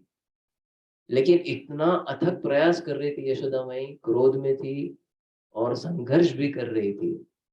तब ऐसे संघर्ष करते हुए जब कृष्ण ने देखा यशोदा माई सही में थक गई है संघर्ष करते हुए, उनके कपाल पे पसीना आ गया है और उनका जो दागिने सब वस्त्र है सब ढीले पड़ गए, तब कृष्ण ने सोचा ठीक है इतना संघर्ष कर रही है तो अभी बंद जाना चाहिए। तो आचार्यगण कहते हैं ये 2 उंगली का जो अंतर है वो क्या है, ये हमारे क्लास का लास्ट डिस्कशन है आज। आचार्यगण कहते हैं पहली उंगली है ये हमारे प्रयास, जिस प्रकार से यशोदा मैया प्रयास कर रही है कृष्ण को मानने। जब तक हम भक्ति में प्रगति करने का प्रयास भगवान को नहीं दिखाएंगे, तब तक दूसरी उंगली जो है भगवान की कृपा, वो हमें नहीं मिल पाएगी। और भगवान की कृपा के बिना हम उन्हें अपने प्रेम भक्ति में नहीं बांध सकते। जब तक कृष्ण अनुमति नहीं देंगे आप कैसे बांध सकते हो उनको? कभी किसी ने सोचा भी नहीं होगा सपने में, ये संभव नहीं है। कृष्ण की अनुमति के बिना हम उसे नहीं बांध सकते। लेकिन वो अनुमति तब मिल सकती है जब हम अपने तरफ से संघर्ष दिखाएंगे भगवान को। जैसे ही भगवान ने देखा यशोदा माई को पसीना आ गया है, थक गई है, तब उन्होंने स्वीकार किया कि ठीक है मैं भी आपके वात्सल्य प्रेम में बंध जाता हूँ, और तब जाकर के भगवान को उन्होंने बांध दिया। तो ये जो दृश्य है जहाँ पे यशोदा माई कृष्ण को उखल से बांध रही है, इसे कहा जाता है यशोदा दामोदर। और इसी विग्रह का सुबह और शाम हम दर्शन करेंगे, उनको हम दिया अर्पण करेंगे मंदिर में, आप अपने घर में कर सकते हैं। हम लोग सोच रहे हैं हमारे प्रोग्राम्स में कहीं इसको इनकलकेट करने का कोशिश करेंगे किसी एक सैटरडे। तो बहुत सारे डिटेल्स थे इस लीला में जो मैं वर्णित नहीं कर पाया, और ये लीला आगे भी और चलती है जब कृष्ण उस उखल को खींचते हुए उन 2 पेड़ों को गिराता है जिसमें 2 देवता होते हैं, नल कुबेर और मणिग्रीव, जिनका उद्धार करने के लिए सारी लीला भगवान ने की थी। उसका वर्णन हम बाद में कभी करेंगे। It is quite late today, सो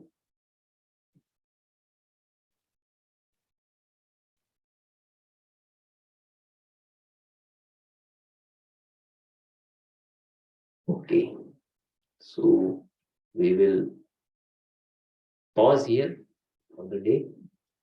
किसी को कोई कमेंट, कोई क्विक क्वेश्चन,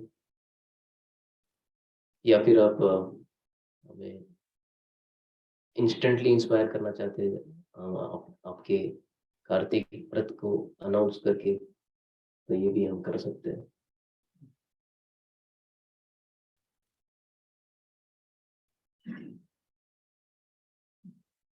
कोई फोर्स नहीं है, I know it needs time and it should take proper time, पर आप अगर इसे उचित समझते हैं तो ग्रुप में कमेंट भी पोस्ट कर सकते हैं ताकि बाकी लोग भी इंस्पायर हो जाए। यस राजेंद्र प्रभु, आपने माइक अनम्यूट कर लिया। हाँ, मैं ऐसा सोच रहा हूँ कि मैं रोज 16 माला करता हूँ तो 21 करूंगा कार्तिक मास वही में। बोल, जय हो, वेरी गुड। राजेंद्र पाटिल प्रभु आप सबसे आशीर्वाद की याचना करते हैं कि वो कार्तिक महीने में 21 माला जप करने का व्रत का पालन करना चाहेंगे, तो हम प्रार्थना करेंगे कि वो कर पाए। प्रभु जी मैं 20 करने वाला हूँ, आपका तो हो ही जाएगा पक्का। विकास प्रभु ने भी हाथ उठाया है। यस प्रभु जी। प्रभु जी हरे कृष्णा। प्रभु जी कुछ जैसे बताया कुछ चल रहा है वो मैं कर रहा हूँ, तो उसमें ऐड ऑन करूँ या जैसे बिस्तर पे नीचे सोना, मैं नीचे ही सो रहा हूँ 4 महीने से, ब्रह्मचर्य पालन है और व्रत का भी चल रहा है प्रभु जी। तो माला का मेरा था कि पहले 16, फिर प्रभु जी को भी मैंने बताया था 18, फिर 20, फिर 24 करूं, लेकिन वो नहीं हो पाया। तो मैं भी ये कोशिश करता हूँ प्रभु जी की 4 माला और मैं बढ़ाऊं, इस एड ऑन करूं। हरे कृष्णा। आप सब लोगों की जानकारी के लिए विकास ठाकुर प्रभु जो हमारे ग्रुप में आते हैं, देखे होंगे, उनको पता है। नहीं प्रभु जी। वो चातुर्मास शुरू हुआ तब से रोज केवल एक ही टाइम खाना खा रहे हैं। मेरे लिए पर्सनली बहुत मुश्किल है। और तो मैं दिखता हूँ बहुत दुबला हूँ, लेकिन 2 टाइम अच्छे से खाता हूँ। केवल एक ही बार प्रसाद लेते हैं दिन में। और मालाएं तो बता रहे हैं वो कभी 16 से ज्यादा की, कभी 16 तक ही कर पाए, लेकिन मुझे निश्चित है उनका सिंसियरिटी लेवल मेरे से कई गुना ज्यादा है। तो हम प्रार्थना करेंगे प्रभु जी आप एक्स्ट्रा वाला और कर पाए। और श्योरली कार्तिक महीने में ही अपने आप में इतनी शक्ति है कि भक्तों के संग में रहने की इच्छा होती है, भक्ति में कार्य करने की इच्छा होती है। केवल हमें अपना वो स्विच ऑन रखना है कि ये कार्तिक महीना चल रहा है। आप चाहे तो अपने घर पे, फ्रिज पे, टीवी के पास कहीं तो कुछ छोटा सा एक स्टिकी नोट लगा दो, this is Kartik month going on. तो हाँ, कुछ अच्छे प्रैक्टिकल व्रत भी हम ले सकते हैं कार्तिक में। This reminds me of something. हम कार्तिक में फेसबुक आवर्स हमारे लिमिट कर सकते हैं। बैन तो पता नहीं कितना संभव है। फेसबुक, इंस्टाग्राम, स्नैपचैट और क्या क्या पता नहीं latest, I don't know, messenger या ऑब्वियसली व्हाट्सएप। तो सबसे ज्यादा स्क्रीन टाइम अगर हम अपने फोन एक्टिविटी में देखोगे तो व्हाट्सएप। इवन कभी कभी हमारा भी एक्चुअली सेवा के लिए तो हो जाता है, लेकिन कितना हम अननेसेसरी टाइम स्पेंड कर रहे हैं इन सारे चीजों में, ये अगर हम ढूंढ के निकालेंगे तो कार्तिक में ये एक व्रत भी हम अच्छा ले सकते हैं। Let me spend lesser and lesser time on social media, on watching television, जिससे कुछ फायदे का नहीं मिलता है सच। Only thing that we collect is more desires which lead to formation of more bodies, more future bodies. किसी movie में देख लिया स्विट्जरलैंड का सीन, तो हमारी इच्छा हो जाती है स्विट्जरलैंड जाना है। इस जीवन में नहीं हो पाया तो अगले जन्म लेना पड़ेगा स्विट्जरलैंड जाने के लिए। तो टीवी देखने से हम जाने अनजाने में हमारे बहुत सारे जन्म बढ़ा रहे हैं, ये सत्य है। तो हम कम से कम उस एडिंग टोटल में थोड़ा स्पीड कम करा सकते हैं। टीवी कम देख करके बंद कर सके तो बहुत ही अच्छा है, और आप अपने लाइफ में एक स्पेशल चेंज एक्सपीरियंस करोगे इसमें। So any last? Yes, Devika Mata is wanting to inspire all of अस।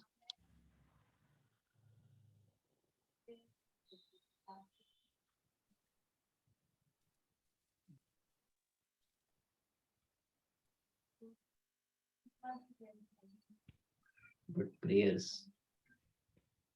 जय।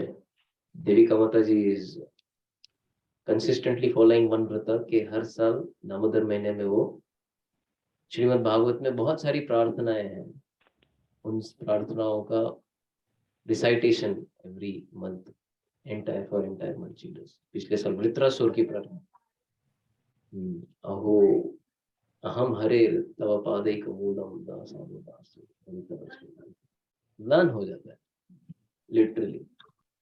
तो बहुत सारी प्रार्थना है, पहले स्कंद से लेके 12वें स्कंद तक। पहले स्कंद में कुंती महारानी की प्रार्थना है, अर्जुन की प्रार्थना है, विश्वदेव की प्रार्थना है, स्वयं सुखदेव गोस्वामी की प्रार्थना है दूसरे अध्याय में।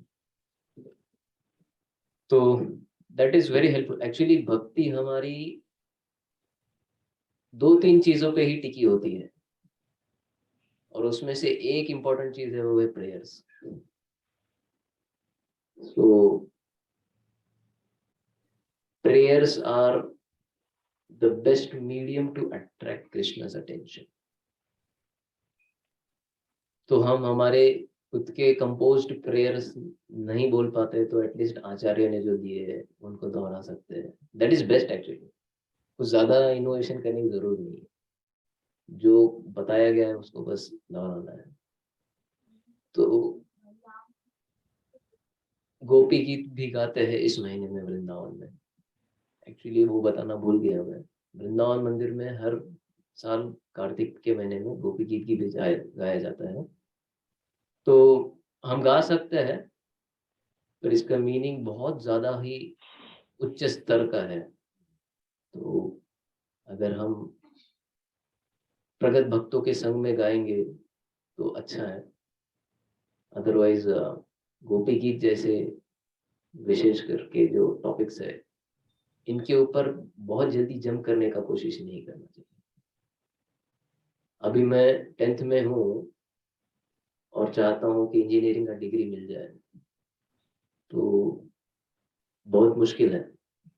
इसी प्रकार से कोई गलत नहीं है, केवल गोपी गीत गाना अच्छी बात है, पर उसका मीनिंग पढ़ोगे और फिर किसी से सुनोगे भी तो भी शायद भ्रमित हो सकता है इंसान.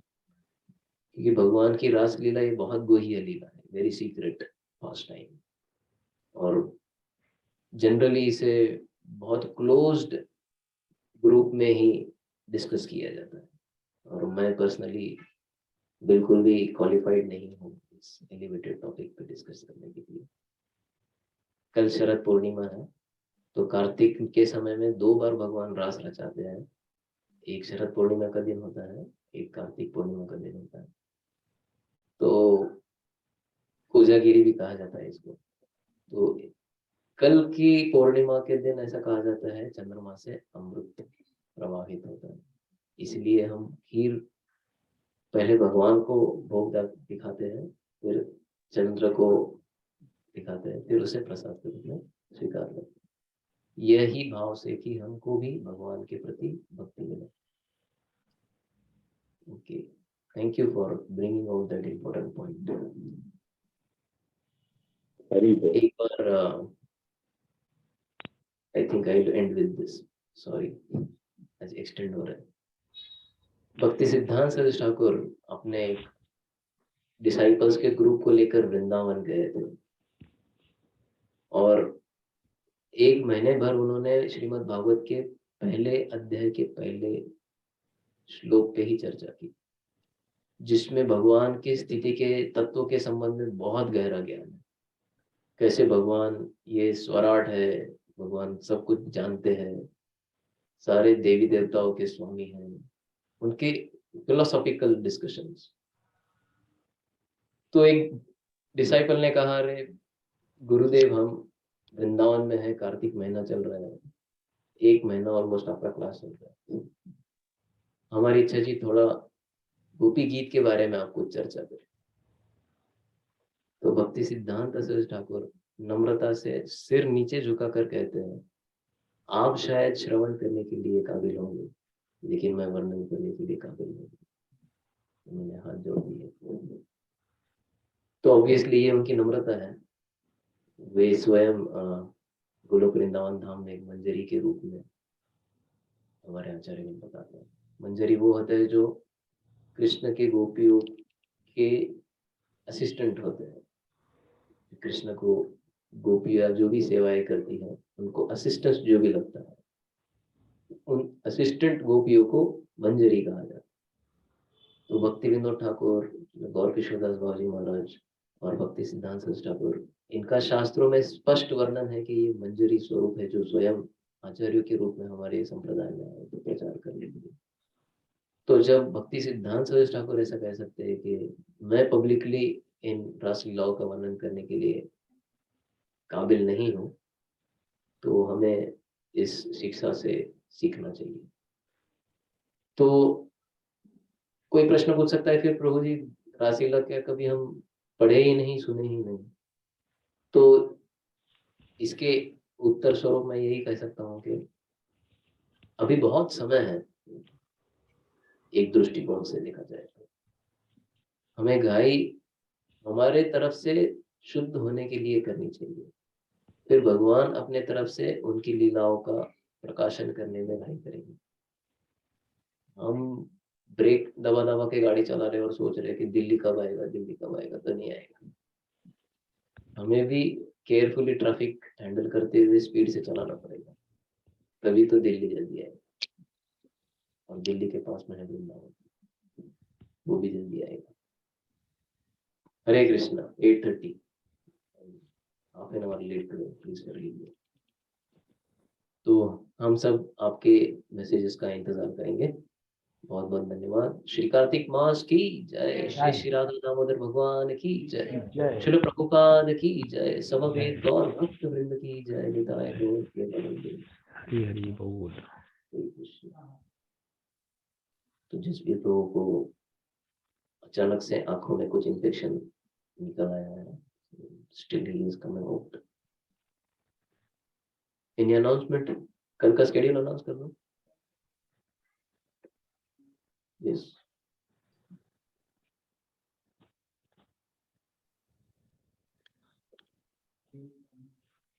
यस। तो कल जैसे हम चर्चा कर रहे हैं, कल कार्तिक मास शुरू हो रहा है। कल से पूरे महीने तक 9 नवंबर से 9 अक्टूबर से 8 नवंबर तक कार्तिक महीना चलेगा। हम सुबह और शाम दोनों समय दामोदर अष्टक और कीर्तन करेंगे। आप सबको आमंत्रण है। आप भगवान को दिए अर्पण करने के लिए मंदिर में आ सकते हैं। केवल ये एक एक्टिविटी करने से आपको कितने सारे कार्तिक व्रत पालन करने का लाभ मिल जाएगा। मंदिर दर्शन हो जाएगा, तुलसी को जल अर्पण हो जाएगा, भागवत श्रवण हो जाएगा, भक्तों का संग हो जाएगा और भगवान को दिया अर्पण करना हो जाएगा। Bumper cell. और शाम को आओगे तो एक और बार दिया अर्पण कर सकते हैं। तो टाइमिंग ऐसा है, सुबह 7:30 बजे श्रीमद् भागवत क्लास खत्म होता है, फिर आरती स्टार्ट होती है जो 8:15 बजे तक चलती है। 8:15 बजे हम दामोदर अष्टकम स्टार्ट करेंगे रोज। 8:15 से 8:30, 8:35 तक चलेगा, 15-20 मिनट में हो जाता है। तो सुबह में ये टाइमिंग रहेगा। और शाम में है 6:45 बजे गौर आरती होता है। 7:15 बजे हम दामोदर अष्ट करेंगे, 7:15 से 7:45। सो ये 2 टाइमिंग है। मैं मैसेज ग्रुप में फिर से भेजूंगा। और दोनों time some prasad you will get. मैं कोशिश करूंगा। आने वाले फरवरी महीने में हम रामेश्वर यात्रा जा रहे हैं। So this is another dose of spiritual explosion, just like many of you experienced in Dehu Yatra, although it was a day visit yatra. Rameshwaram Yatra will be of a 5-day visit. Dates are from 3rd February, 4th February we will start and we'll come back by 11th of February. तो travelling पकड़ के ये 7 दिन है।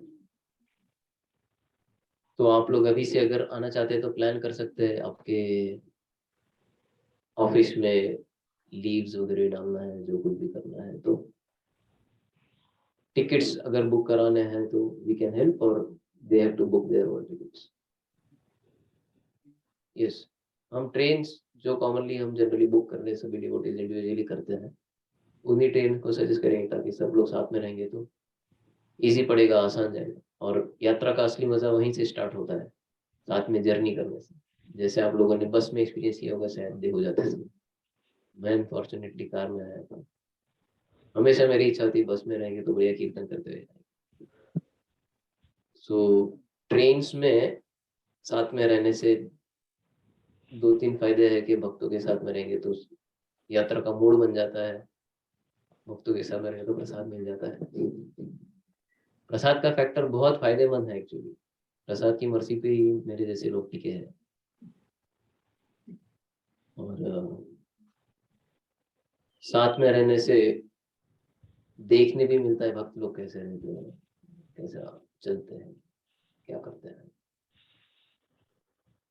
तो please try and सी के आप इस यात्रा में आ पाए। पार्शियली अगर आप आते हैं ऑफिस के कारण या फिर किसी और कारण की वजह तो भी चलेगा, बट कोशिश कीजिए, क्योंकि यात्रा ये ऐसे अवसर है जहाँ पे स्वाभाविकता से भक्ति में प्रगति करने के लिए अपने आप को प्रेरित कर सकते हैं। सभी डिवोटीज ने ये देहू के एक दिन की यात्रा में एक्सपीरियंस किया है। बहुत सारे मैसेजेस अपने ग्रुप में पढ़े भी है, इतने सारे भक्तों ने एक्सपीरियंस शेयर किया है। तो केवल ये एक दिन का अगर एक्सपीरियंस इतना हमें उछाल सकता है, तो 3-4 दिन, और वो भी रामेश्वरम जैसे पवित्र स्थान, दिव्य देशम कहा जाता है। साउथ इंडिया में 108 दिव्य देश है, उनमें से एक और बहुत ज्यादा ऊंचे स्तर का जो दिव्य देश है वो रामेश्वरम। तो बहुत स्पेशल एक्सपीरियंस होगा, ज्यादा एक्सप्लेन करने की जरूरत नहीं है। तो आप लोग इन्फॉर्म कर सकते हैं, चैट में हमने कल एक ग्रुप भी पोस्ट किया, उसको ज्वाइन कर सकते हैं for further details. Yes, one very special and important announcement. We have new masters of this home standing here in a dancing pose. ये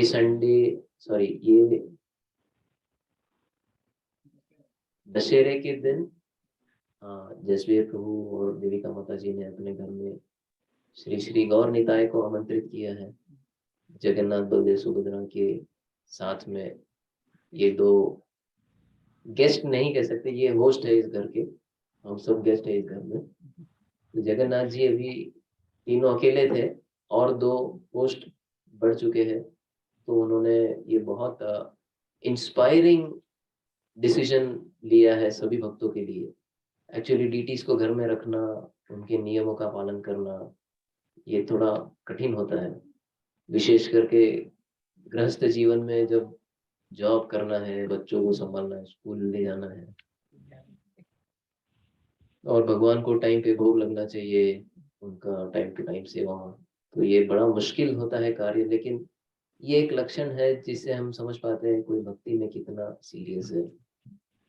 ऑलरेडी मुझे भी सरप्राइजिंग लगा जब प्रभु जी ने मुझे बताया कि गौर निताय आने वाला है।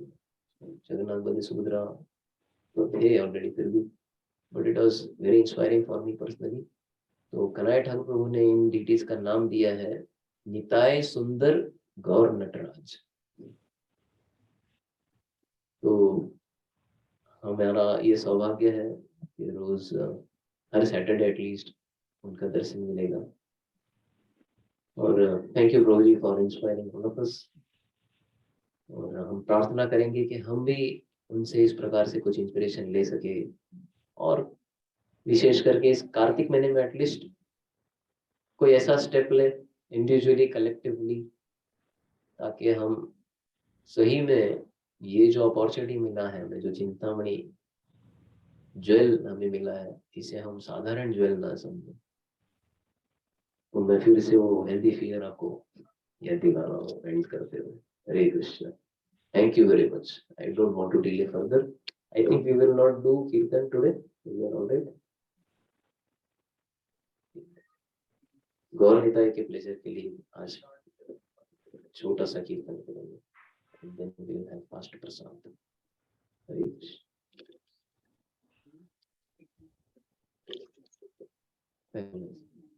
नहीं काय बोलायचं बोला।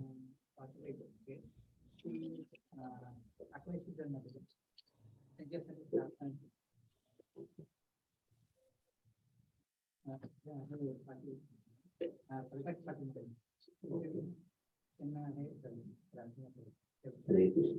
प्रभु जी कह रहे हैं कि उनके कोई रिश्तेदार है जो अस्पताल में है, डिस्चार्ज हो गए, ओके, बेड रिडन है। काय नाव म्हटलं? प्रकाश पाटिल जी। इनके लिए प्रभु जी कुछ प्रार्थनाएं व्यक्त करना चाहते हैं। तो उनका स्वास्थ्य ठीक नहीं है, तो हम प्रार्थना करेंगे कि उनका चेतना सही रहे, और जितने भी दिन उनके पास बचे हैं भगवान का स्मरण बना रहे। हरे कृष्ण। तो हम आज का कीर्तन उन्हीं के लिए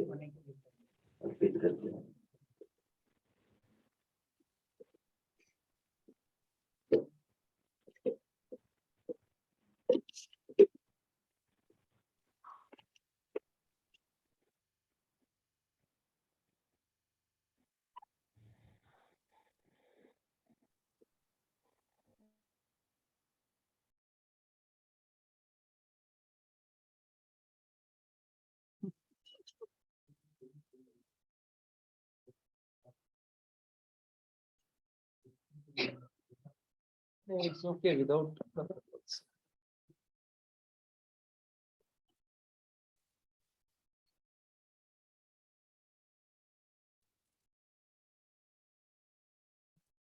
नाही जमलं तरी चालेल, सोडू शकता मधूनच. हरे कृष्ण.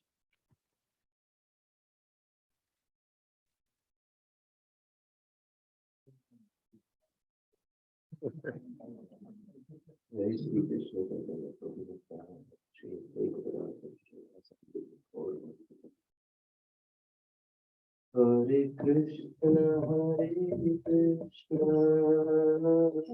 कृष्ण कृष्ण हरे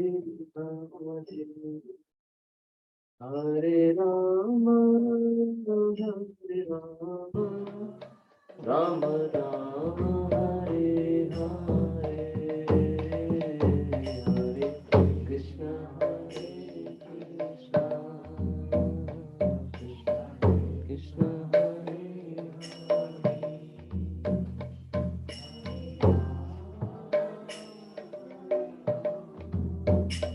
राम राम हरे हरे हरे कृष्ण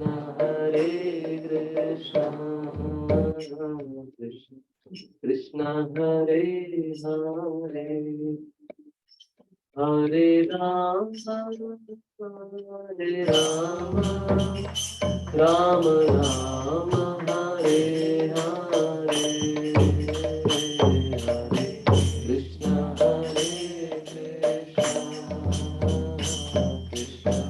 कृष्ण हरे हरे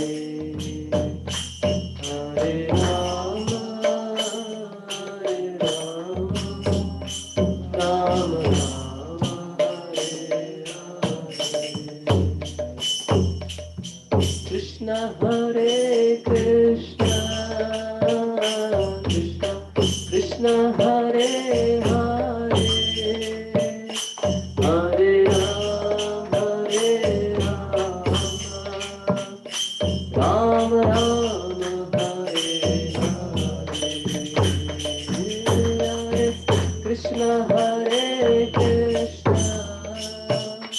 कृष्ण कृष्ण हरे हरे हरे राम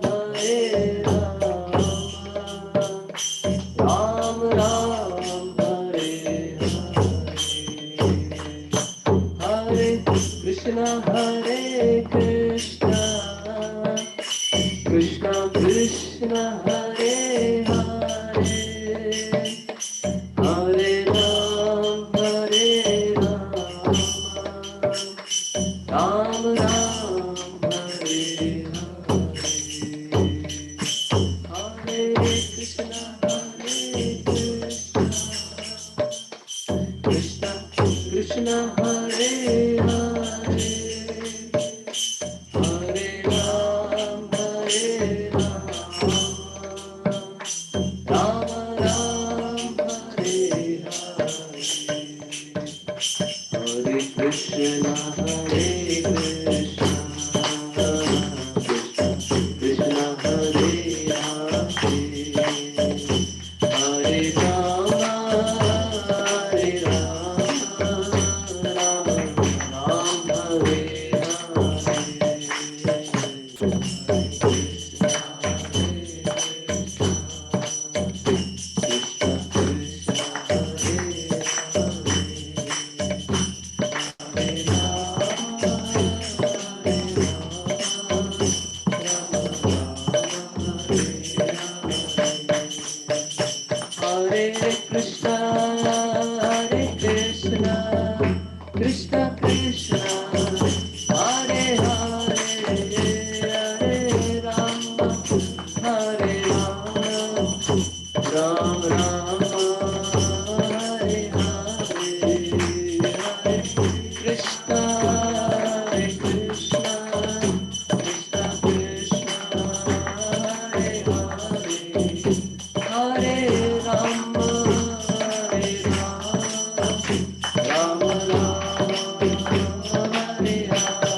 श्री जगन्नाथ बलदेव सुंदर मैया की जय। श्री निताय सुंदर गौर नटराज की जय। श्री श्री राधा गुजरी भगवान की जय। श्री हरि नाम संकीर्तन की जय। समवेत गौर भक्त वृंद की जय। निताय गौर प्रेमानंदे हरि हरि बोल। हरे कृष्ण धन्यवाद प्रभु जी। हरे कृष्णा। हरे कृष्ण धन्यवाद।